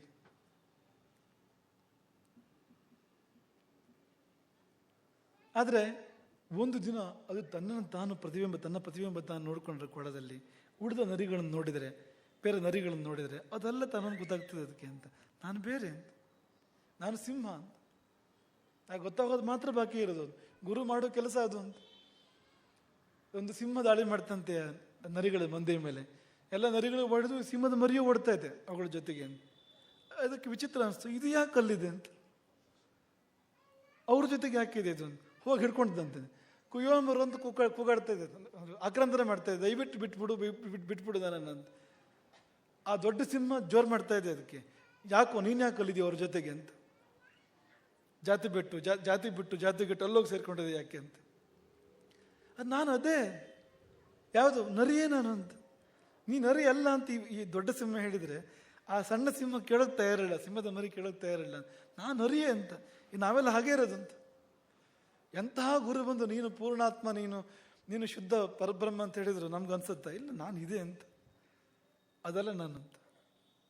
ತುಮ್ ಬ್ರಹ್ಮಾಸಿ ಅಂತ ಹೇಳಿದರೆ ಏನು ಹೇಳ್ತಾರೋ ಏನೋ ಅಂತ ಅವ್ರಿಗೆ ಒಂದು ಸರಿ ಇಲ್ಲ ಅಂತ ಅನಿಸ್ತದೆ ನಮಗೆ. ಆ ಸಿಂಹ, ದೊಡ್ಡ ಸಿಂಹದ ಮರಿಯನ್ನು ಎಳ್ಕೊಂಡು ಹೋಗಿ ಕೊಳದಲ್ಲಿ ಪ್ರತಿಬಿಂಬ ತೋರಿಸಿ, ತನ್ನ ಪ್ರತಿಬಿಂಬವನ್ನು ತೋರಿಸಿ ಅಥವಾ ತನ್ನನ್ನು ತೋರಿಸಿ, ನೋಡು ನಾನಿದ್ದಾಗ ನೀನು ಇದೀಯ, ನರಿ ಇದ್ದಾಗ ಇದೆಯಾ ನೀನು ನೋಡು, ಹೌದಲ್ವಾ ಅಂತ. ನಾನು ಯಾಕೆ ಹೀಗೆ ಎಷ್ಟು ದಿವಸ ಅಂತ ಅದಕ್ಕೆ ಅನ್ನಿಸ್ತು ಅಂತ. ಗರ್ಜಿಸ್ತಂತೆ ಆ ದೊಡ್ಡ ಸಿಂಹ, ಹೀಗೆ ಗರ್ಜನೆ ಮಾಡಬೇಕು ಹೀಗೆ ಅಂತ, ಹೀಗೆ ಆಕ್ರಮಣ ಮಾಡಬೇಕು ಅಂತ. ಸಿಂಹ ಅಂದ್ರೆ ಹಾಗೆ ಅಂತ. ಹಾಗಾಗಿ ಆ ಪ್ರಶ್ನೆ ಬೇರೆಗೆ ಹೋಗಿ ತಲುಪುವಂಥ ಪ್ರಶ್ನೆ ಅದು ಅಂತ. ಆ ನಾನುವಿಗೆ ಹೋಗಿ ತಲುಪುವಂಥ ಪ್ರಶ್ನೆ ಅದು. ನಾನು ನಿಜವಾಗಿ ಹೀಗಲ್ಲ. ಈಗ ನಮ್ಮ ಎಲ್ಲ ಜೀವಗಳ ಸ್ವರೂಪ ಏನು ಅಂದರೆ, ಎಲ್ಲ ಜೀವಿಗಳು ದುಃಖಿಗಳು, ನಿತ್ಯ ಸುಖವಂತೂ ಇಲ್ಲ. ಎಲ್ಲ ಜೀವಿಗಳು ಅಜ್ಞಾನಿಗಳು, ಅಷ್ಟೋ ಎಷ್ಟೋ ಜ್ಞಾನ ಇರ್ಬೋದು, ಪೂರ್ಣ ಜ್ಞಾನ ಅಂತೂ ಇಲ್ಲ. ಎಲ್ಲ ಜೀವಿಗಳು ಬದ್ಧರು, ಬಂಧನ ಇದೆ. ದೇಶಕ್ಕೆ ಕಟ್ಟಿಬಿದ್ದಿರ್ಬೋದು, ಜಾತಿಗೆ ಬಿದ್ದಿರ್ಬೋದು, ಊರಿಗೆ ಕಟ್ಟಿಬಿದ್ದಿರ್ಬೋದು, ಮನೆಗೆ ಕಟ್ಟಿಬಿದ್ದಿರ್ಬೋದು, ಕೊನೆ ಪಕ್ಷ ಅವನ ಶರೀರಕ್ಕೆ ಅವನು ಕಟ್ಟಿಬಿದ್ದಿರ್ತಾನೆ. ಬೇರೆ ಯಾವುದಲ್ಲ ಅಂದರೆ ಅವನ ಸ್ವಾರ್ಥಕ್ಕೆ ಅವನು ಕಟ್ಟಿಬಿದ್ದಿರ್ತಾನೆ. ಬಂಧನ ಇದೆ ಅಂತ. ನಿಜವಾಗಿ ನಾವೇನು ಅಂದರೆ, ನಾವು ಬದ್ಧರಲ್ಲ, ನಾವು ಮುಕ್ತರು, ನಾವು ಅಜ್ಞಾನಿಗಳಲ್ಲ, ನಾವು ಜ್ಞಾನ ಸ್ವರೂಪರು. ಶುದ್ಧ ಜ್ಞಾನವೇ ನಮ್ಮ ಸ್ವರೂಪ. ನಾವು ದುಃಖಿಗಳಲ್ಲ, ನಾವು ಆನಂದ ರೂಪಿಗಳು, ಸುಖ ಸ್ವರೂಪಿಗಳು. ನಮ್ಮ ಮೂಲ ಸ್ವರೂಪ ತಗೊಂಡ್ರೆ ಅದು ಆನಂದಮಯ, ಅದು ಜ್ಞಾನಮಯ, ಅದು ತೇಜೋಮಯ, ಅದು ಸರ್ವತಂತ್ರ ಸ್ವತಂತ್ರ, ಅದು ನಮ್ಮ ಮೂಲ ಸ್ವರೂಪ. ನಮಗೆ ಆ ಪ್ರಶ್ನೆ ಬಂದೇ ಇಲ್ಲ, ನಾನು ಯಾಕೆ ಹೀಗೆ ಅಂತ ನಮಗೆ ಅನಿಸೇ ಇಲ್ಲ. ಹಾಗಾಗಿ ಹೀಗೆ ಇದ್ದೇವೆ. ಇದೇ ಒಂದು ತುಂಬ ಚಿಕ್ಕ ಒಂದು ಗೂಡಿನಲ್ಲಿ, ಒಂದು ಜೈಲಿನಲ್ಲಿ ಬದ್ಧರಾಗಿ ಹಾಗೇ ಇದೆ ನಾವು. ಇಷ್ಟೇ ಬದುಕು, ಇಷ್ಟೇ ಜೀವನ, ಇಷ್ಟೇ ನಾನು ಅಂದರೆ ಅಂತ ಅಂದ್ಕೊಂಡು ಅಂತ. ಹಾಗಾಗಿ ಆ ಪ್ರಶ್ನೆ ಕೇವಲ ಬದುಕಿನಲ್ಲಿ ಸೋತವನಿಗೆ ಮಾತ್ರ ಅಲ್ಲ. ಬದುಕಿನಲ್ಲಿ ಸೋತವನಿಗೆ ಅಂದರೆ ನಿಜವಾಗಿ ಸೋತವನಿಗೆ ಹುಟ್ಟಬೇಕು ಆ ಪ್ರಶ್ನೆ ಅದು ಅಂತ. ನಾನು ಯಾಕೆ ಹೀಗೆ ಅಂತ. ಆಗ ಅವನಿಗೆ ಉತ್ತರದ ಕಡೆ ಹೋಗಲಿಕ್ಕೆ ದಾರಿ ಸಿಗ್ತದೆ ಅಂತ. ತುಂಬ ಆಧ್ಯಾತ್ಮಿಕವಾದ ಎತ್ತರವೂ ಇದೆ ಈ ಪ್ರಶ್ನೆಯ ಉತ್ತರಕ್ಕೆ. ತುಂಬ ವ್ಯಾವಹಾರಿಕ ಯೋಚನೆ ಮಾಡಿದರೂ ಕೂಡ, ನನಗೆ ಯಾಕೆ ಉಳಿದವ್ರು ಹಾಗೆ, ನನಗೆ ಯಾಕೆ ಸಂಪತ್ತಿಲ್ಲ, ನನಗೆ ಯಾಕೆ ರೂಪ ಇಲ್ಲ, ನನಗೆ ಯಾಕೆ ಅದೃಷ್ಟ ಇಲ್ಲ ಅಂದರೆ, ಅದೇ ನಾನೇ ಕಾರಣ. ಅದಕ್ಕೆ ಮೇಲೆ ಬರೋಕ್ಕೆ ಕೂಡ ನಾನೇ ಕಾರಣ. ಮತ್ತೆ ಮೇಲೆ ಬರೋದಾದರೆ ನಾನೇ ಮೇಲೆ ಬರ್ಬೋದು ಅಂತ. ತುಂಬ ಲೌಕಿಕವಾಗಿ ಕೂಡ ಅದು ಸರಿ ಅದು ಅಂತ. ನಿನ್ನ ಪೂರ್ವ ಕರ್ಮದಿಂದಾಗ ನೀನು ಹಾಳಾದೆ, ನಾನು ಈಗಿನ ಕರ್ಮದಿಂದ ನೀನು ಒಳ್ಳೇದಾಗ್ಬೋದು. ನೀವು ಗೀತೆ ಅದನ್ನೇ ಹೇಳ್ತು, ಉದ್ಧರೇತ್ ಆತ್ಮನ ಆತ್ಮಾನಂ ಆತ್ಮಾನಂ ಅವಸಾದಿ. ನಿನ್ನನ್ನು ನೀನು ಮೇಲೆತ್ತಬೇಕು ಅಂತ, ನಿನ್ನನ್ನು ನೀನು ಹಾಳು ಮಾಡ್ಕೊಳ್ಬಾರದು, ನಿನ್ನನ್ನು ನೀನು ನಾಶ ಮಾಡ್ಕೋಬಾರದು ಅಂತ. ಆತ್ಮೈವ ಹ್ಯಾತ್ಮನೋ ಬಂಧು ಆತ್ಮೈವ ರಿಪುರಾತ್ಮನಃ. ನನಗೆ ನಾನೇ ಬಂಧು, ನನಗೆ ನಾನೇ ಶತ್ರು ಅಂತ.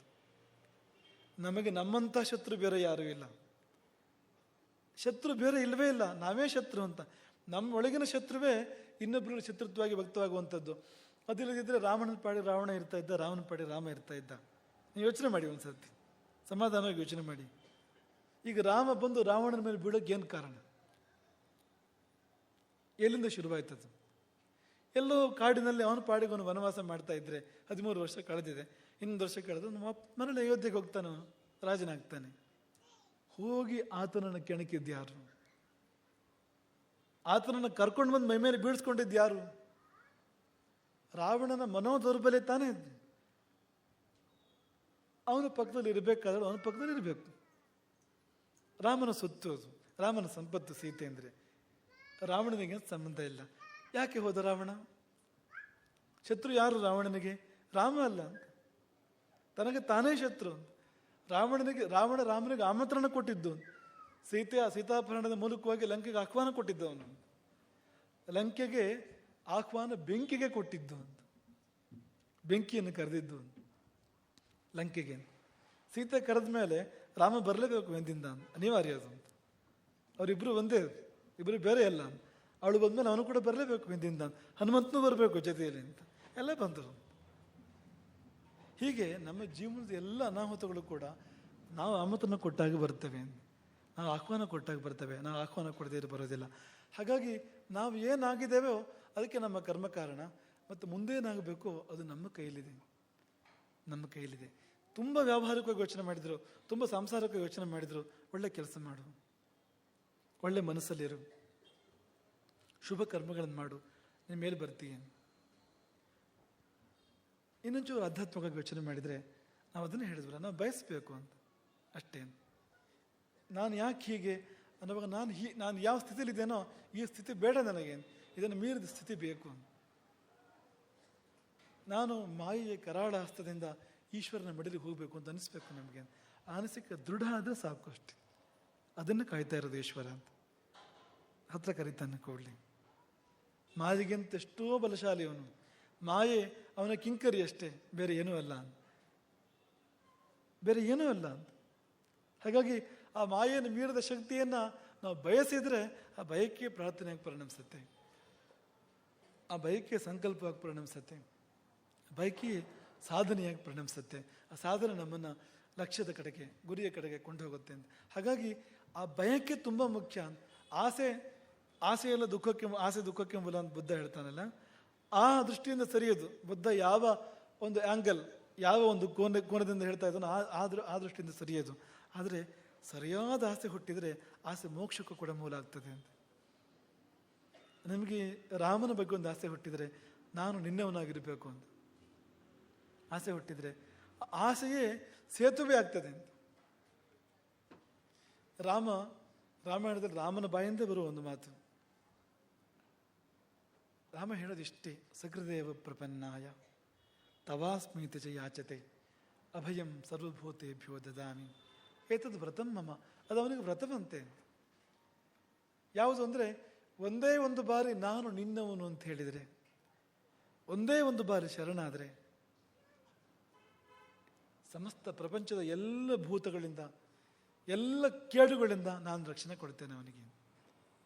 ಆದರೆ ಒಂದೇ ಒಂದು ಸರ್ತಿ ನಾನು ನಿನ್ನವನು ಅಂತ ಹೇಳಬೇಕು, ಒಂದೇ ಒಂದು ಸರ್ತಿ ಶರಣಾಗತಿ ಆಗಬೇಕು, ಶರಣಾಗತಿಯಾಗಿ ಹೇಳಬೇಕು ಅಂತ. ಬಾಯಿ ತುದಿಯ ಮಾತಾಗಿ ಅಲ್ಲ ನಾನು ನಿನ್ನವನು ಸುಮ್ಮನೆ ನಾಲಿಗೆಯಿಂದ ಹೇಳೋದಲ್ಲ, ಹೃದಯದಿಂದ ಹೇಳಬೇಕು, ಆತ್ಮದಿಂದ ಒಂದೇ ಒಂದು ಸತಿ ನಾನು ನಿನ್ನವನು ಅಂತ ಹೇಳಬೇಕು. ಹಾಗೆ ಹೇಳಿದವನು ಯೋಗಕ್ಷೇಮ ನನಗೆ ಸೇರಿದ್ದು. ಆತ ಮಾಯೆಯ ಬಂಧನಕ್ಕೆ ಸಿಲುಕೋದಿಲ್ಲ, ಆತನ ಕರ್ಮ ಕಾಡೋದಿಲ್ಲ ಅಂತ.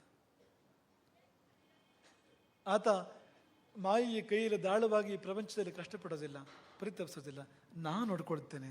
ಆದರೆ ಒಂದು ಸರ್ತಿ ನಾನು ನಿನ್ನವನು ಅಂತ ಹೇಳದೆ ಇದ್ರೆ ನಾನು ಹೇಗೆ ಪರಿಗಣಿಸಲಿ ಇವನನ್ನು ನನ್ನವನು ಅಂತ? ನನಗೊಂದು ಜಾಗ ಬೇಕಲ್ಲ ಅಂತ, ಒಂದು ಬಾಗಿಲು ತೆರಿಬೇಕಲ್ಲ. ನಾವು ಬಾಗಿಲು ಹೊರಗಡೆ ನಿಂತಿದ್ದಾನೆ ರಾಮ. ಎಷ್ಟು ಬಾಗಿಲಿದೆಯೋ ನಮ್ಮ ಮನೆಗೆ, ಎಲ್ಲ ಬಾಗಿಲ ಹೊರಗೆ ಅವನು ನಿಂತಿದ್ದಾನೆ, ಕಾಯ್ತಾ ಇದ್ದಾನೆ. ಒಂದು ಬಾಗಿಲು ತೆರೆಯೋಕೆ ಬಾಕಿ ಅಷ್ಟೇ. ಬಾಗಿಲು ತೆರೆಯೋದು ಹೇಗೆ ಅಂದರೆ, ಒಂದು ಭಾವ ಅಷ್ಟೇ, ನಾನು ನಿನ್ನವನು, ನಿನಗೆ ಸೇರಿದವನು. ಮತ್ತೆ ಮಾಯೆ ನಮ್ಮ ಬಳಿಗೆ ಬರೋದಿಲ್ಲ. ಹಾಗಾಗಿ ನಾನು ಯಾಕೆ ಹೀಗೆ ಅನ್ನೋದು ಹೋಗ್ತದೆ.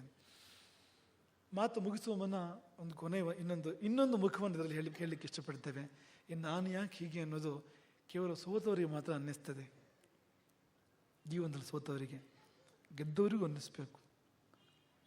ನಾನು ಯಾಕೆ ಹೀಗೆ, ಅವರೆಲ್ಲ ಹಾಳಾಗಿ ಹೋಗ್ತಾ ಇದ್ದಾರಲ್ಲ, ನಾನು ಚೆನ್ನಾಗಿ ಆಗ್ತಿರೋದು ಹೇಗೆ ಅಂತ, ನಾನು ಯಾಕೆ ಹೀಗೆ ಅಂತ ಅವನಿಗೆ ಅನ್ನಿಸ್ಬೇಕು. ನಾನು ಯಾಕೆ ಹೀಗೆ ಅಂದರೆ ಅದು ರಾಮನಿಂದಾಗಿ ಇದು ಅಂತ ಅವರಿಗೂ ಅನ್ನಿಸ್ಬೇಕು. ಅದು ಒಂದೇ ಮಾತಲ್ಲಿ ಹೇಳೋದಾದ್ರೆ, ಒಳಿತು ಅಂತ ಏನಿದೆಯೋ ನಮ್ಮ ಒಳಗಡೆ ಅದೆಲ್ಲ ಅವನಿಂದ ಬಂದಿದ್ದು ಅಂತ. ಕೆಡುಕು ನಮ್ಮ ಕೊಡುಗೆ, ನಮ್ಮ ಕೆಡುಕೆಲ್ಲ ನಮ್ಮ ಕೊಡುಗೆ. ನೀವು ಕೇಳ್ಬೋದು, ಹಂಗಂದ್ರೆ ಹಂಗೆ, ಕೆಡುಕು ನಮ್ಮದು ಅಂತಂದ್ರೆ ಒಳಿತು ಕೂಡ ನಮ್ಮದೇ ಇರ್ಬೋದು. ಅಪ್ಪ, ಒಳಿತು ಅನ್ನೋದು ಒಳ್ಳೆ ಕರ್ಮದಿಂದ ಬಂದಿದ್ದು, ಒಳ್ಳೆ ಕರ್ಮ ಅವನ ಪ್ರೇರಣೆ ಅಂತ, ಅವನ ಆಶೀರ್ವಾದ ಅದು ಅಂತ. ಒಳಿತು ಅಂದರೆ ಅವನು ಅಂತ. ಪ್ರಪಂಚದಲ್ಲಿ ಒಳಿತು ಅಂತ ಯಾವುದಕ್ಕೆಲ್ಲ ಹೆಸರು ಅದೆಲ್ಲ ಅವನ ಸ್ವರೂಪವೇ, ಅವನೇ ಅದು. ಕೆಡುಕು ಅಂದ್ರೆ ಮಾಯೆ, ಅದು ಅಲ್ಲಿಂದ ಬಂದಿದ್ದು, ಆ ಕಡೆಯಿಂದ ಬಂದಿದ್ದದು. ಹಾಗಿದ್ದ ಮೇಲೆ ನಾನು ಯಾಕೆ ಹೀಗೆ, ನಮ್ಗೆ ಒಳ್ಳೇದಾದಾಗ ಆ ಪ್ರಶ್ನೆ ಬರಬೇಕಲ್ವಾ, ನಾನು ಯಾಕೆ ಹೀಗೆ, ನನಗೆ ಯಾಕೆ ಇಷ್ಟು ಒಳ್ಳೆ ರೂಪ ಬಂತು, ಇಷ್ಟು ಒಳ್ಳೆ ವಿದ್ಯೆ ಬಂತು, ಸಂಪತ್ತು ಬಂತು, ಜೀವನದಲ್ಲಿ ಸುಖ ನೆಮ್ಮದಿಗಳು ಬಂದು, ಒಳ್ಳೆಯವರ ಸಹವಾಸ ಬಂತು, ಎಲ್ಲಿಂದ ಬಂತಿದ್ದು, ನಾನು ಹೇಗೆ ಹೀಗಾದೆ? ನಮಗಾಗ ಪ್ರಶ್ನೆ ಹುಟ್ಟೋದಿಲ್ಲ. ಅದು ಕಾದರ ಮೇಲೆ ಮಾಡ್ತೇವೆ, ನಾನೇ ಇದು ಅಂತ, ನಾನೇನು ಸಾಮಾನ್ಯನೇ ಅಂತ, ನಾನು ಯಾರಿಗೆ ಕಡಿಮೆ ಅಂತ, ಅದಕ್ಕೆ ನಾನೇ ಕಾರಣ ಅಂತ. ಆ ಭ್ರಮೆಯೇ ದೂರ ಆಗಬೇಕು ಅಂತ, ಆ ಭ್ರಮೆ ದೂರ ಆಗಬೇಕು ಅಂತ, ಈ ಒಳಿತೆಲ್ಲ ಅಲ್ಲಿಂದ ಬಂದಿದ್ದು ಅಂತ ಅನಿಸ್ಬೇಕು ಅಂತ. ಕೆಡುಕು ಇದು ನನ್ನ ಕೊಡುಗೆ, ನಾನು ಹಾಳು ಮಾಡ್ಕೊಂಡಿದ್ದು ಅಂತ. ಒಂದು ಒಳ್ಳೆ ವಾಹನ ಕೊಟ್ಟರೆ, ಉದಾಹರಣೆಗೆ ನಾನು ನಿಮ್ಗೆ ಹೇಳ್ತೇವೆ, ಉತ್ತಮೋತ್ತಮವಾದ ಒಂದು ವಾಹನ ನಿಮಗೆ ಸಿಕ್ತು ಅಂತ ಅಂದ್ಕೊಳ್ಳಿ. ಆಮೇಲೆ ನೀವು ಅದನ್ನು ಸರಿಯಾಗಿ ಓಡಿಸ್ದೆ, ಸರಿಯಾಗಿ ಮೇಂಟೈನ್ ಮಾಡಿದೆ, ಹಾಳು ಮಾಡ್ಕೋತೀರಿ. ಈಗ ಹೇಳಿ, ಆ ವಾಹನ ಹಾಳಾಗಲಿಕ್ಕೆ ಯಾರು ಕಾರಣ? ನಾವೇ ಕಾರಣ. ಆ ವಾಹನ ಈಗಲೂ ಚೆನ್ನಾಗಿರೋದಿಲ್ಲ. ಎಲ್ಲಿಂದ ಯಾಕೆ ಚೆನ್ನಾಗಿದೆ ಅಂದರೆ, ಅದು ಬರ್ಬೇಕಾರಾಗಿ ಬಂದಿತ್ತದು, ಅದು ನಾವು ಹಾಳು ಮಾಡಿಲ್ಲ ಅಷ್ಟೇ. ನಾವು ಯಾವುದನ್ನು ಹಾಳು ಮಾಡಿಲ್ವೋ ಅದೆಲ್ಲ ಚೆನ್ನಾಗಿದೆ ಅಂತ. ಯಾವುದನ್ನು ಹಾಳು ಮಾಡಿದೆವೋ ನಾವು ಹಾಳು ಮಾಡಿದೆವು ಅದನ್ನು ಅಂತ. ಹಾಗೆ ನಮಗೆ ಬದುಕನ್ನು ಭಗವಂತ ಕೊಟ್ಟಾಗ ಅಷ್ಟು ಶುದ್ಧವಾಗಿ ಕೊಟ್ಟಿದ್ದಾನೆ, ಅಷ್ಟು ಚೆನ್ನಾಗಿ ಕೊಟ್ಟಿದ್ದಾನೆ. ಈ ಸೃಷ್ಟಿ ಕೊಟ್ಟಾಗ, ಈ ಬದುಕನ್ನು ಕೊಟ್ಟಾಗ ಎಲ್ಲವೂ ಉತ್ಕೃಷ್ಟವಾಗಿ, ಎಲ್ಲವೂ ಶ್ರೇಷ್ಠವಾಗಿ, ಎಲ್ಲವೂ ಶುದ್ಧವಾಗಿ ನಮಗೆ ಕೊಟ್ಟಿದ್ದಾನೆ. ನಾವು ಹಾಳು ಮಾಡಿದಷ್ಟು ಹಾಳಾಯಿತು ಅದರಲ್ಲಿ. ಮತ್ತು ಯಾವ್ಯಾವ ಚೆನ್ನಾಗಿ ಕೆಲಸ ಮಾಡ್ತಾ ಇದೆಯೋ ಅದಷ್ಟು ಅವನು ಮಾಡಿದ್ದಾಗೆ ಇದೆ, ಇನ್ನು ಹಾಳಾಗಿಲ್ಲ, ಅದು ನಮ್ಮದಲ್ಲ ಅದು ಅಂತ. ಹಾಗೆ ಹೇಳ್ಕೊಳ್ಬೇಡಿ ಈ ಶರೀರ ನಾವು ನಿರ್ಮಾಣ ಮಾಡಿದ್ದ ಅಂತ ಅಲ್ಲ ಅಂತ. ಹಾಗಾಗಿ ಒಳಿತಾದಾಗಲೂ ಕೂಡ ಪ್ರಶ್ನೆ ಬೇಕು, ನಾನು ಯಾಕೆ ಹೀಗೆ ಅಂತ. ಆಗ ಈಶ್ವರನ ಕಡೆ ನೋಡ್ಬೇಕು ನಾವು ಅಂತ, ಕೃತಜ್ಞತೆಯಿಂದ ಅಂತ. ಕೆಟ್ಟಾಗ ಕೆಡಕಿನ ಬಗ್ಗೆ ಯೋಚನೆ ಮಾಡಬೇಕು, ನಾನು ಯಾಕೆ ಹೀಗೆ ಅಂತ. ಅವತ್ತು ಹಾಗೆ ಮಾಡಿದ್ದ ಕಾರಣ ಅದಕ್ಕೆ, ಆ ಕರ್ಮ ನನ್ನದು, ಮಾಯೆ ನನ್ನನ್ನು ಮುಸುಕಿತ್ತು ಅಲ್ವಾ, ಆವರಿಸಿತ್ತು ಅಲ್ವಾ ಅಂತ ಅನ್ನಿಸ್ಬೇಕು ನಮಗೆ. ಮಾಯೆಗೆ ತುಂಬ ನಾಚಿಕೆ ಅಂತೆ, ತುಂಬ ಲಜ್ಜೆ ಮಾಯೆಗೆ ಅಂತ ವೇದಾಂತಿಗಳು ಹೇಳ್ತಾರೆ, ಶಂಕರಾಚಾರ್ಯ ಅಂತ ಹೇಳ್ತಾರೆ. ಅದಕ್ಕೆ ಎಷ್ಟು ನಾಚಿಕೆ ಅಂದರೆ ಒಂದು ಸಾರಿ ಅದನ್ನು ನೋಡಿದ್ರೆ ಸಾಕಂತೆ ನಾವು ಮಾಯೆಯನ್ನು ಒಡಗ್ಬಿಡುತ್ತಂಥದ್ದು. ಒಂದು ಸಾರಿ ಗುರ್ಸಿದ್ರೆ ಸಾಕಂತೆ ಇದು ಮಾಯೆ ಅಂತ, ಆಮೇಲೆ ಇರೋದಿಲ್ಲ ಅದು ಅಂತ. ಒಂದೇ ಒಂದು ಸರ್ತಿ ನಮಗೆ ಅರ್ಥ ಆಗಬೇಕಷ್ಟೇ ಇದು ಮಾಯೆ ಅಂತ, ನಾವು ಗಮನಿಸ್ಬೇಕು ಅದನ್ನಷ್ಟೇ. ಆ ಗಮನ ಹರಿಸಿದ ಕೂಡಲೇ ಅದು ಓಡೋಗ್ಬಿಡುತ್ತೆ ಅಂತ. ಆದರೆ ಅಷ್ಟು ಕೂಡ ಮಾಡೋಕ್ಕೆ ಬರದೇ ಇರುವಾಗ ಆಟ ಆಡುತ್ತೆ ಅದು ಅಂತ ನಮ್ಮ ಜೊತೆಗೆ. ಒಂದು ಕ್ಷಣ ಕೂಡ ಆ ತೆರೆಯನ್ನು ತೆರೆಯದೆ ನಮ್ಮ ಕಣ್ಣಿಗೆ ಬಟ್ಟೆ ಕಟ್ಟಿಯೇ ಆಕೆ ವ್ಯವಹಾರ ಮಾಡ್ತಾಳೆ ಅಂತ. ಹಾಗಾಗಿ ಆ ಮಾಯೆಯನ್ನು ಮೀರುವ ಪ್ರಯತ್ನ ಮಾಡೋಣ.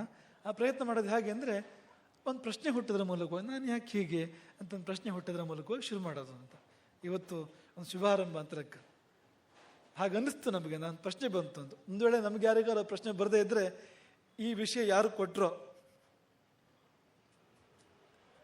ಈ ವಿಷಯ ಯಾರು ಕೊಟ್ಟರೋ, ಇವತ್ತು ನಮಗೆ ಪ್ರವಚನಕ್ಕೆ ಈ ವಿಷಯ ಯಾರು ಕೊಟ್ಟರು, ಅವ್ರು ಕೊಟ್ಟಿದ್ದಾರೆ, ತಗೊಂಡ್ಬಿಡೋಣ ನಾವೆಲ್ಲರೂ ಕೊಡೋದನ್ನ. ನಿಮಗೆ ನೀವು ಉತ್ತರ ತಗೊಂಡು ಹೋಗಿದ್ರೆ ನಮಗೇನು ಬೇಜಾರಿಲ್ಲ. ಇವತ್ತು ಕೊನೆ ಪಕ್ಷಿ ಈ ಪ್ರಶ್ನೆ ತಗೊಂಡೋಗಿ ಮನೆಗೆ ಹೋಗ್ಬೇಕಾದ್ರೆ ನಾನು ಯಾಕೆ ಹೀಗೆ ಇಷ್ಟೊತ್ತು ಮಾತನಾಡಿದ್ರು ನಿಮಗೆ ಒಂದೇ ಒಂದು ವಾಕ್ಯ ಒಳಗೆ ಹೋಗದಿದ್ರು ಬೇಜಾರಿಲ್ಲ ನಮಗೇನು. ಕೊನೆ ಪಕ್ಷ ಆ ಪ್ರಶ್ನೆ ನಿಮ್ಮ ಒಳಗೆ ಹೋದರೆ ನಾನು ಯಾಕೆ ಹೀಗೆ, ನಾನು ಯಾಕೆ ಹೀಗೆ ಅಂತ ಪ್ರಶ್ನೆ ಸರಿಯಾಗಿ ನಿಮ್ಮ ಒಳಗೆ ಹೋದರೆ ಅಲ್ಲಿಂದ ನಿಮ್ಮ ಉದ್ಧಾರದ ಹಾದಿ ಆರಂಭ ಆಯಿತು ಅಂತ. ಅಲ್ಲಿಂದ ನಿಮ್ಮ ಬದುಕಿನ ಒಂದು ಉತ್ಥಾನ ಪ್ರಾರಂಭ ಆಯಿತು ಅಂತ. ಹಾಗಾಗಿ ಅಂತಹ ಒಂದು ದಿವ್ಯ ಪ್ರಶ್ನೆ ಅದು. ಆ ಪ್ರಶ್ನೆ ಎಲ್ಲಿಂದ ಹುಟ್ಟಿದೆ ಅಂದರೆ ಆನಂದದಿಂದ ಹುಟ್ಟಿದೆ ಆ ಪ್ರಶ್ನೆ ಅದು ಅಂತ. ಅದೊಂದು ಬಗೆಯ ಆನಂದ. ಆನಂದವನ್ನು ನೀವು ರಾಮಾನಂದ ಅಂತ ಬೇಕಾದ್ರೂ ಕರಿಬೋದು, ಕೃಷ್ಣಾನಂದ ಅಂತ ಬೇಕಾದ್ರೂ ಕರಿಬೋದು, ಯಾವ ಆನಂದವಾದರೂ ಆಗ್ಬೋದು. ಅಂತೂ ಅದಕ್ಕೆ ಸಂಬಂಧಪಟ್ಟಿರ್ತಕ್ಕಂಥ ಒಂದು ಆನಂದ ಈ ಪ್ರಶ್ನೆಯನ್ನು ಕೇಳಿದೆ, ನಾನು ಯಾಕೆ ಹೀಗೆ ಅಂತ ಕೇಳ್ಕೊ, ನಿನ್ನನ್ನು ನೀನು ಅಂತ. ಹಾಗೆ ನಮಗೆ ತುಂಬ ಇಷ್ಟ ಆಯಿತು, ಆ ಪ್ರಶ್ನೆ ತುಂಬ ಇಷ್ಟ ಆಯಿತು. ಇದೊಂದು ಹೋದಲ್ಲ ಅಂತ, ಭಾಳ ಒಳ್ಳೆ ಉತ್ಕೃಷ್ಟವಾಗಿರ್ತಕ್ಕಂಥ ವಿಷಯ, ಜೀವನಡಿ ಚಿಂತನೆ ಮಾಡ್ಬೋದು ಇದನ್ನು ಅಂತ, ನಾನು ಯಾಕೆ ಹೇಗೆ ಅಂತ. ಹಾಗಾಗಿ ಈ ಪ್ರವಚನ ಅಥವಾ ಈ ಪ್ರಶ್ನೆ ಮರಿ ಹಾಕಲಿ, ನಿಮ್ಗೆಲ್ಲರಿಗೂ ಹುಟ್ಟಿದೆ ಆ ಪ್ರಶ್ನೆ, ನಾನು ಯಾಕೆ ಹೀಗೆ, ನಾನು ಯಾಕೆ ಹೀಗೆ, ನಾನು ಯಾಕೆ ಹೀಗೆ ಅನ್ನೋ ಪ್ರಶ್ನೆ ಹುಟ್ಟಲಿ. ಆ ಪ್ರಶ್ನೆಗೆ ಉತ್ತರವನ್ನು ಪ್ರಾಮಾಣಿಕವಾಗಿ ಹುಡುಕುವಂಥ ಪ್ರೇರಣೆ ಎಲ್ಲರಿಗೂ ಬರಲಿ ಎನ್ನುವ ಆಶಂಸೆ ಮಾಡ್ತಾ, ಅದಾದರೆ ಈ ಚಾತುರ್ಮಾಸ್ಯ ಸಾರ್ಥಕ ಅನ್ನೋದನ್ನು ನೆನಪಿಸಿಕೊಂಡು ಈ ಈ ಈ ಒಂದು ಸುಸಂದರ್ಭಕ್ಕೆ ಒಂದು ಪ್ರಶ್ನೆ ಜೀವನಕ್ಕೊಂದು ತಿರುವನ್ನು ಕೊಡ್ತದೆ ಅಂತ ಎಷ್ಟೋ ಸರ್ತಿ. ಒಂದೇ ಒಂದು ಪ್ರಶ್ನೆಯನ್ನು ಈ ತಿರುವಿನಲ್ಲಿ ಬಂದು ನಿಂತವ್ರು ಯಾರು ಅಂದರೆ ಇದೇ ಈ ಮೂರು ವಲಯದವರು, ಬಿದಿರು ಖಾನ್, ಚಪ್ಪರ ಮನೆ ಮತ್ತು ದೊಡ್ಡ ಮನೆ ಅಂತ. ಕೃಷ್ಣಾನಂದ ಆಗಲೇ ಹೇಳಿದ ಹಾಗೆ, ನೀವು ಬಿದಿರು ಖಾನಲ್ಲಾರೂ ಇರಿ, ನೀವು ಚಪ್ಪರದ ಮನೆಯಲ್ಲಾರೂ ಇರಿ, ದೊಡ್ಡ ಮನೆಯಲ್ಲಾದರೂ ಇರಿ. ಮೂರು ಹಂತಗಳದು ಅಂತ. ಬಿದಿರು ಖಾನ್ ಅಂದ್ರೆ ಮನೆ ಇಲ್ಲ, ಕಾಡು ಅಂತ. ಚಪ್ಪರ ಮನೆ ಅಂದರೆ ಮನೆ ಇದೆ, ಚಪ್ಪರದಂಥ ಮನೆ ಅಂತ, ಏನು ಭಾಳ ಒಳ್ಳೆ ಮನೆ ಆಗಿಲ್ಲ ಏನು ಅಂತ. ಆಮೇಲೆ ದೊಡ್ಡ ಮನೆ ಇದೆ ಅಂತ. ಮೂರು ಹಂತಗಳು ಜೀವನದಲ್ಲಿ ಅಂತೆ. ಎಲ್ಲಾದರೂ ಇರಿ ಅಲ್ಲಿ ಅಂತ. ಎಲ್ಲಾದರೂ ಈ ಪ್ರಶ್ನೆ ಒಂದು ಕೇಳ್ಕೊಳ್ಳಿ ಮರಿದೆ ಅಂತ, ನಾನು ಯಾಕೆ ಹೇಗೆ ಅನ್ನೋ ಪ್ರಶ್ನೆ ಕೇಳ್ಕೊಳ್ಳಿ ಅಂತ. ವ್ಯಕ್ತಿಗೆ, ಕುಟುಂಬಕ್ಕೆ ಮಾತ್ರ ಅಲ್ಲ, ವಲಯಕ್ಕೂ ಅನ್ವಯ ಅದು ಅಂತ. ಈಗ ನೀವು ಒಂದು ವೇಳೆ ನಿಮ್ಮ ವಲಯ ಉಳಿದ ವಲಯಗಳಷ್ಟು ಸಾಧನೆ ಮಾಡಲಿಲ್ಲ ಅಂದರೆ ಪ್ರಶ್ನೆ ಕೇಳ್ಕೊಳ್ಳಿ, ನಾವು ಯಾಕೆ ಹೀಗೆ ಅಂತ, ನಮ್ಮ ವಲಯ ಮಾತ್ರ ಯಾಕೆ ಹೀಗಾಯಿತು ಅಂತ. ನೀವು ಸಾಧನೆ ಮಾಡಿದ್ರೆ ಆಗಲೂ ಕೂಡ ಪ್ರಶ್ನೆ ಕೇಳ್ಕೊಳ್ಳಿ ಅಂತ, ನಾವು ಯಾಕೆ ಹೀಗೆ. ಗುರು ಕೃಪೆ ಕಾರಣ ಅದಕ್ಕೆ, ರಾಮನ ಕೃಪೆ ಕಾರಣ ಅದಕ್ಕೆ, ನಮ್ಮ ಸಾತ್ವಿಕ ಪ್ರಯತ್ನಗಳ ಕಾರಣ ಅದಕ್ಕೆ. ನಾವು ಇನ್ನೂ ಮಾಡಬೇಕು ಅದನ್ನು, ಇನ್ನು ಹೆಚ್ಚು ಗುರು ಕೃಪೆ ಗಳಿಸ್ಬೇಕು, ಹೆಚ್ಚು ರಾಮಕೃಪೆ ಗಳಿಸ್ಬೇಕು, ಹೆಚ್ಚು ಒಳ್ಳೆ ಪ್ರಯತ್ನಗಳನ್ನು ಮಾಡಬೇಕು ಅಂತ. ಹಾಗಾಗಿ ಅಷ್ಟು ಒಂದು ಸಂಯೋಚಿತವಾಗಿರ್ತಕ್ಕಂಥ ಒಂದು ಪ್ರಶ್ನೆ ಇದು. ಈ ಮೂರು ವಲಯಗಳಿಗೂ, ಬಿದಿರು ಖಾನ್, ಚಪ್ಪರ ಮನೆ ಮತ್ತು ದೊಡ್ಡ ಮನೆ, ಈ ಮೂರು ವಲಯದ ಎಲ್ಲ ಕಾರ್ಯಕರ್ತರಿಗೆ, ಅದರಲ್ಲಿಯೂ ದೊಡ್ಡ ಮನೆ ಬಗ್ಗೆ ಒಂದು ಮಾತನ್ನು ವಿಶೇಷವಾಗಿ ಹೇಳಬೇಕು ನಾವು. ಆಚೆ ವರ್ಷ ಮಾಣಿಮಠದಲ್ಲಿ ಚಾತುರ್ಮಾಸ್ಯ ಆದಾಗ ದೊಡ್ಡ ಮನೆ ವಲಯದ ಪ್ರಾತಿನಿಧ್ಯ ಇರಲಿಲ್ಲ ಆ ದಿನ. ಆದರೆ ಅಲ್ಲಿಂದ ಈಚೆಗೆ ಆ ವಲಯ ತುಂಬ ತುಂಬ ಸಕಾರಾತ್ಮಕವಾದ ಹೆಜ್ಜೆಯನ್ನಿಟ್ಟಿದೆ. ಅವರು ನಾವ್ಯಾಕೆ ಹೀಗೆ ಅಂತ ಪ್ರಶ್ನೆ ಕೇಳ್ಕೊಂಡಿದ್ದಾರೆ ಆಚೆ ವರ್ಷ ಮಾಣಿಮಠದಲ್ಲಿ. ಅದರ ಫಲ ಏನು ಅಂದರೆ ಇವತ್ತಿನ ವರದಿ ಕೂಡ ಅವರು ಚೆನ್ನಾಗಿದೆ ಹೊರತು ಅಂದರೆ ಅವರು ತುಂಬ ಅದಕ್ಕೆ ಹೋಲಿಸಿದರೆ ಎಷ್ಟೋ ಮುಂದೆ ಎಷ್ಟೋ ಮೇಲಕ್ಕೆ ಅವರು ಬಂದಿದ್ದಾರೆ. ಹಾಗಾಗಿ ಆ ವಲಯದ ಎಲ್ಲ ಪದಾಧಿಕಾರಿಗಳನ್ನು ಮನಸಾರೆ ಹರಿಸ್ತೇವೆ. ಈ 3 ವಲಯಕ್ಕೂ ಕೂಡ ಪೂರ್ಣ ಮನದ ಆಶೀರ್ವಾದಗಳು. ಅದ್ರ ಜೊತೆಗೆ ಈ ಆಟಿಕೆ ಪೂರ್ಣ ಅದು ಇವತ್ತು ಲೋಕಾರ್ಪಣೆಗೊಂಡಿದೆ. ತುಂಬ ಸೊಗಸಾಗಿದೆ ಆ ಆಟಿಕೆ ಕೂಡ ಅದು ಅಂತ. ಅಂದರೆ ಮಕ್ಕಳಿಗೆ ಪೂರ್ಣತೆಯ ಪಾಠವನ್ನು ಹೇಳ್ತಕ್ಕಂಥ ಒಂದು ಆಟಿಕೆ. ನಾವು ಸುಗುಣಗಳಿಗೆ ಹೋದಾಗ ಹೇಗೆ ನಮಗೆ ಇನ್ನೊಂದು ಅವಕಾಶ ಸಿಗ್ತದೆ ಅಂತ ಅದನ್ನು ಜಗದೀಶ್ ಹೇಳೋದನ್ನು ಗಮನಿಸ್ತಾ ಇದ್ವಾಗ ನಾವು ಅಂಥ ಸುಗುಣಗಳ ಘಟ್ಟಕ್ಕೆ ಹೋದಾಗ ಜೀವನದ ಮೌಲ್ಯಗಳು ಒಳಿತಿನ ಘಟ್ಟಕ್ಕೆ ಹೋದಾಗ ಇನ್ನೊಂದು ಚಾನ್ಸ್ ಸಿಗ್ತದೆ ಅಂತದ್ದು. ನೋಡಿ, ಇನ್ನೊಂದು ಚಾನ್ಸ್ ಎಲ್ಲ ಸಿಗೋದು ಭಾಳ ಕಷ್ಟ ಜೀವನದಲ್ಲಿ ಅಂತ. ಎಷ್ಟೋ ಸಾರಿ ಇನ್ನೊಂದು ಚಾನ್ಸ್ ಸಿಗೋದೇ ಇಲ್ಲ ಅಂತ, ಒಂದು ಸಾರಿ ಜಾರಿದ್ರೆ ಹೋಯ್ತು ಮತ್ತೆ ಮೇಲೆ ಬರೋಕ್ಕೆ ಸಾಧ್ಯವೇ ಇಲ್ಲ ಅಂತ. ಆದರೆ ಆ ಘಟ್ಟಗಳು ನಾವು ಒಳ್ಳೇದು ಮಾಡಿರ್ತೇವಲ್ಲ, ಆ ಘಟ್ಟಗಳು ಏನು ಮಾಡ್ತೇವೆ ಅಂದರೆ ಇನ್ನೊಂದು ಅವಕಾಶ ನಮ್ಗೆ ಸಿಗೋ ಹಾಗೆ ಮಾಡ್ತದೆ ಜೀವನದಲ್ಲಿ ಅಂತ. ಹಾಗಾಗಿ ಪೂರ್ಣತೆಯ ಕಡೆಗೆ ಸಾಗೋದನ್ನು ಹೇಳ್ಕೊಡ್ತಕ್ಕಂಥ ಪೂರ್ಣ ಎನ್ನುವ ಆಟಿಕೆ ಅದನ್ನು ಲೋಕಾರ್ಪಣೆಗೊಳಿಸಿದ ಭಾರತೀಯ ಪ್ರಕಾಶನಕ್ಕೂ ಅದನ್ನು ರೂಪುಗೊಳಿಸಿದವರಿಗೂ ಮುಂದೆ ಆಟವಾಡುವವರಿಗೂ ಎಲ್ಲರಿಗೂ ಶುಭಾಶೀರ್ವಾದಗಳನ್ನು ಮಾಡ್ತಾ ಆಟ ಪೂರ್ಣ ಆಗುವಂತೆ, ಜೀವನದ ಆಟ ಪೂರ್ಣ ಆಗುವಂತೆ, ಅಪೂರ್ಣ ಆಗದಂತೆ ರಾಮ ಹರಿಸಲಿ ಎನ್ನುವ ಒಂದು ಆಶಂಸೆ ಮಾಡ್ತೇವೆ. ಹಾಗೆ ಇವತ್ತು ಛಾತ್ರ ಪುರಸ್ಕಾರಕ್ಕೆ ಭಾಜನ ಆಗಿರ್ತಕ್ಕಂಥದ್ದು ಸಣ್ಣ ಜನ ಅಲ್ಲ. ನೋಡೋಕ್ಕೆ ತುಂಬ ಚಿಕ್ಕವಳು, ಆದರೆ ಅದು ಯಾರು ಗೊತ್ತಿದೆ ನಿಮಗೆ? ಪೃಥ್ವಿ ಅಂತ. ನಿಜವಾಗಿಯೂ ಈ ಪುಟ್ಟ ಹುಡುಗಿಗೆ ಪೃಥ್ವಿ ತೂಕ ಇದೆ ಅಂತ, ಭೂಮಿ ತೂಕ ಇದೆ ಆಕೆಗೆ ಅಂತ. ನಾವೀಗ ತಾನೆ ಆಕೆಯನ್ನು ಹರಿಸಿದ್ದು. ನೋಡು, ಈ ಪೃಥ್ವಿ ತುಂಬ ಎಲ್ಲ ನಿನ್ನ ಸ್ವರ ಕೇಳೋ ಹಾಗಾಗಬೇಕು ಅಂತ, ಹಾಗೆ ನೀನು ಬೆಳಿಬೇಕು ಅಂತ. ಅಪಾರ ಪ್ರತಿಭೆ ಅವಳು. ಹಾಗೆ ನೋಡಿದರೆ ಮಠದ ಮಗಳೇ ನೇರವಾಗಿ ಇಲ್ಲೇ ಅವರ ತಂದೆ ತಾಯಿ ಮಠದಲ್ಲೇ ರಾಮನ ಚರಣದಲ್ಲೇ ಸೇವೆ ಮಾಡ್ತಾರೆ. ಶಿವಪ್ರಸಾದ್ ಮತ್ತು ಅನಿತಾ ಇಲ್ಲೇ ರಾಮಾಶ್ರಮದಲ್ಲಿ ರಾಮನ ದಿವ್ಯ ಸನ್ನಿಧಿಯಲ್ಲಿ ಪ್ರತ್ಯಕ್ಷ ಸೇವೆ ಮಾಡ್ತಾ ಇರ್ತಕ್ಕಂಥ ಆ ದಂಪತಿಗಳ ಸುಪುತ್ರಿ ನಮ್ಮದೇ ಶಾಲೆಯಲ್ಲಿ ಓದ್ತಾಳೆ, ನಮ್ಮೆಲ್ಲ ಇರ್ತಾಳೆ. ಹಾಗೆ ಎಲ್ಲ ಅರ್ಥದಲ್ಲಿ ಒಂದು ಪುತ್ರಿತ್ವಕ್ಕೆ, ಒಂದು ಮಠದ ಮಗಳಾಗುವ ಒಂದು ಎಲ್ಲ ಅರ್ಹತೆಯನ್ನು ಆಕೆಗೆ ದೈವ ಕೊಟ್ಟಿದೆ, ವಿಧಿ ಕೊಟ್ಟಿದೆ ಅನ್ನೋದನ್ನು ನಾವಿಲ್ಲಿ ನೆನಪಿಸಿಕೊಂಡು, ಈ ಮಕ್ಕಳು ಒಂದು ರೀತಿ ನಮಗೊಂಥರ ತುಂಬ ಮುದ್ದಿನ ಮಕ್ಕಳು ಇವರು. ಯಾಕೆಂದರೆ ಈಗಲೂ ಚಿಕ್ಕವಳೇ ಅವಳು, ಆದರೆ ತುಂಬ ಚಿಕ್ಕವಳಿದ್ದಾಗಲೂ ಕೂಡ ನಮಗೀಗಲೂ ಕೂಡ ನೆನಪು ರಾಮಾಯಣ ಪ್ರವಚನ ನಡೀತಾ ಇರ್ತಿತ್ತು ಅಥವಾ ರಾಮಕಥೆ ನಡೀತಾ ಇರ್ತಿತ್ತು. ರಾಮಕಥೆ ಮುಗೀತು ಅಂದರೆ ಮಕ್ಕಳದೊಂದು ದಂಡು ಬಂದು ಮುತ್ತಿಗೆ ಆಗ್ತಿತ್ತು, ಹರೇ ರಾಮ ಅಂತ. ಈ ಪೃಥ್ವಿಯ ಜೊತೆಗೆ ನಾವೊಂದು ಸ್ಪರ್ಧೆ ಮಾಡ್ತಾ ಇದ್ದಿದ್ದು ಉಂಟು. ಯಾವಾಗಲೂ ಪರಸ್ಪರ ಭೇಟಿಯಾದಾಗ ಯಾರು ಮೊದಲು ಹರೇ ರಾಮ ಅಂತ ಹೇಳ್ತಾರೆ, ನಾನು ಮೊದಲು ಹೇಳೋದು ನೀನು ಮೊದಲು ಹೇಳೋದು ಅಂತ. ಈಕೆ ಎಲ್ಲಿವರೆಗೆ ಚಾಣಾಕ್ಷಲಾಗಿದ್ಲು ಅಂದರೆ ಯಾವುದಾದ್ರೂ ಕಂಬದ ಮರ ಎಲ್ಲೋ ಬಾಗಿಲು ಸಂದಿಗೂ ಎತ್ಕೊಂಡ್ಬಿಡೋದು, ಕಂಡು ಕೂಡ ಇದ್ದಕ್ಕಿದ್ದಾಗ ಹರೇ ರಾಮ ಅಂತ ಅಂದ್ಬಿಡು, ನಾನು ಮೊದಲು ಹೇಳಿದೆ ಹರೇ ರಾಮ ಅಂತ ಅನ್ನೋ ಥರ ಅಂತ. ಹಾಗೆ ಹರೇ ರಾಮದ ಮಕ್ಕಳು ಇವರೆಲ್ಲ ಕೂಡ ಅಂತ. ಅಷ್ಟು ಹತ್ತಿರವಾದವರು. ನಿಮ್ಮೆಲ್ಲ ಅನೇಕರು ಕೂದಲು ಬಿಳಿ ಆದಮೇಲೆ ಮಠಕ್ಕೆ ಹತ್ತಿರ ಆಗಿದ್ದೀರಿ ಅಂದರೆ ವಿಧಿ ಹಾಗಿತ್ತು ಅಂತ, ದೈವ ಹಾಗಿತ್ತು ಅಂತ. ಕೆಲವರು ಯುವಕರಾದ್ಮೇಲೆ ಹತ್ತಿರ ಆಗಿದ್ದೀರಿ, ಕೆಲವರು ಮುದುಕರಾದ್ಮೇಲೆ ಹತ್ತಿರ ಆಗಿದ್ದೀರಿ, ಕೆಲವರು ಹತ್ತಿರ ಆಗಲೇ ಇಲ್ಲ, ಹಾಗೆ ಹೋದವರು ಇರ್ಬೋದು ಎಷ್ಟು ಜನ. ಆದರೆ ಈ ಮಕ್ಕಳು ಅಂಬೆಗಾಲಿಡುವಾಗಲೇ, ಜೀವನ ಪ್ರಾರಂಭ ಮಾಡುವಾಗಲೇ ಗುರುಪೀಠಕ್ಕೆ ತುಂಬ ಹತ್ತಿರವಾಗಿರ್ತಕ್ಕಂಥವ್ರು. ಈಕೆಗೆ ತುಂಬ ಪ್ರತಿಭೆ ಇದೆ, ಗಾಯನದಲ್ಲಿ ಅಸಾಧಾರಣವಾದ ಪ್ರತಿಭೆ ಇದೆ. ಆಕೆ ಹಾಡಿದ್ದನ್ನು ಕೇಳಿರ್ಬೋದು. ಈಗ ಆ ಒಂದೇ ಹಾಡಿನಲ್ಲೇ ಆಕೆ ತನ್ನ ಅರ್ಹತೆಯನ್ನು, ತನ್ನ ಯೋಗ್ಯತೆಯನ್ನು ಸ್ಥಾಪಿಸಿದ್ದಾಳೆ. ಈಗಾಗಲೇ ರಾಜ್ಯ ಮಟ್ಟದಲ್ಲಿ, ರಾಷ್ಟ್ರ ಮಟ್ಟದಲ್ಲಿ ತಾನೇಗಳನ್ನು ತೋರಿಸಿದ್ದಾಳೆ. ಇನ್ನು ಪೃಥ್ವಿ ಮಟ್ಟ ಒಂದು ಬಾಕಿ ಇದೆ ಅಷ್ಟೇ, ರಾಷ್ಟ್ರ ಮಟ್ಟದವರೆಗೆ ಆಕೆ ಹೋಗಿದ್ದಾಳೆ. ಆಕೆಗೆ ಎಲ್ಲರೂ ಶುಭವನ್ನು, ಶ್ರೇಯಸ್ಸನ್ನು ಹಾರೈಸೋಣ. ಆಕೆ ಯಾಕೆ ಹೀಗೆ ಅಂದರೆ ಅವಳ ಅಪ್ಪ ಅಮ್ಮ ಮಠದ ಸೇವೆ ತುಂಬ ಮಾಡಿದ್ದಾರೆ, ಈಗಲೂ ಮಾಡ್ತಾ ಇದ್ದಾರೆ. ಆಕೆ ಕೂಡ ಹಾಗೆ ಗುರುಭಕ್ತಿ. ಅವಳ ಮಾತಲ್ಲೂ ಕೂಡ ಅವಳು ಹೇಳಿದಷ್ಟೇ 5-6 ವಾಕ್ಯ ಹೇಳಿದ್ರು, 5-6 ವಾಕ್ಯದಲ್ಲಿ ಅದು ಗುರುಗಳು ಅಂತ ಬಂದಿದೆ, ಅಲ್ಲಿ ಸಂಸ್ಥಾನ ಅಂತ ಬಂದಿದೆ ಅಂತ. ಅಂದರೆ ಅಂತಹ ಒಂದು ಭಾವ ಅವಳನ್ನು ಎಷ್ಟು ದೂರಕ್ಕೆ ಕರ್ಕೊಂಡು ಬಂದಿದೆ ಅನ್ನೋದನ್ನು ನೆನಪಿಸ್ಕೊಳ್ಳೋಣ. ಪೃಥ್ವಿಗೂ ಮತ್ತು ಪೃಥ್ವಿ ಆಗಿರ್ತಕ್ಕಂಥ ಅದೆಷ್ಟೋ ಮಕ್ಕಳಿಗೆ ಈ ರಾಮೋತ್ಸಂಗ, ರಾಮನ ಮಡಿಲು ಅವರಿಗೆಲ್ಲ ಸಿಗಲಿ ಎನ್ನುವ ಆಶಂಸೆಯನ್ನು ಮಾಡ್ತಾ ಎಲ್ಲರ ಶ್ರೇಯಸ್ಸನ್ನು ಹಾರೈಸ್ತೇವೆ. ನಾನೇಕೆ ಹೀಗೆ ಅಂತ ಕತ್ತರ ಕಡೆ ನೋಡದೆ, ನಾನೇಕೆ ಹೀಗೆ ಅಂತ ರಾಮನ ಕಡೆ ಹೆಮ್ಮೆಯಿಂದ, ಪ್ರೀತಿಯಿಂದ ನೋಡುವಂಥ ಯೋಗ ನಿಮಗೆಲ್ಲರಿಗೂ ಬರುವಂತೆ ಆಗಲಿ, ಎಲ್ಲರಿಗೂ ಒಳಿತಾಗಲಿ ಅಂತ ಪಣೆ ಆಗ್ತದೆ. ಹರೇ ರಾಮ.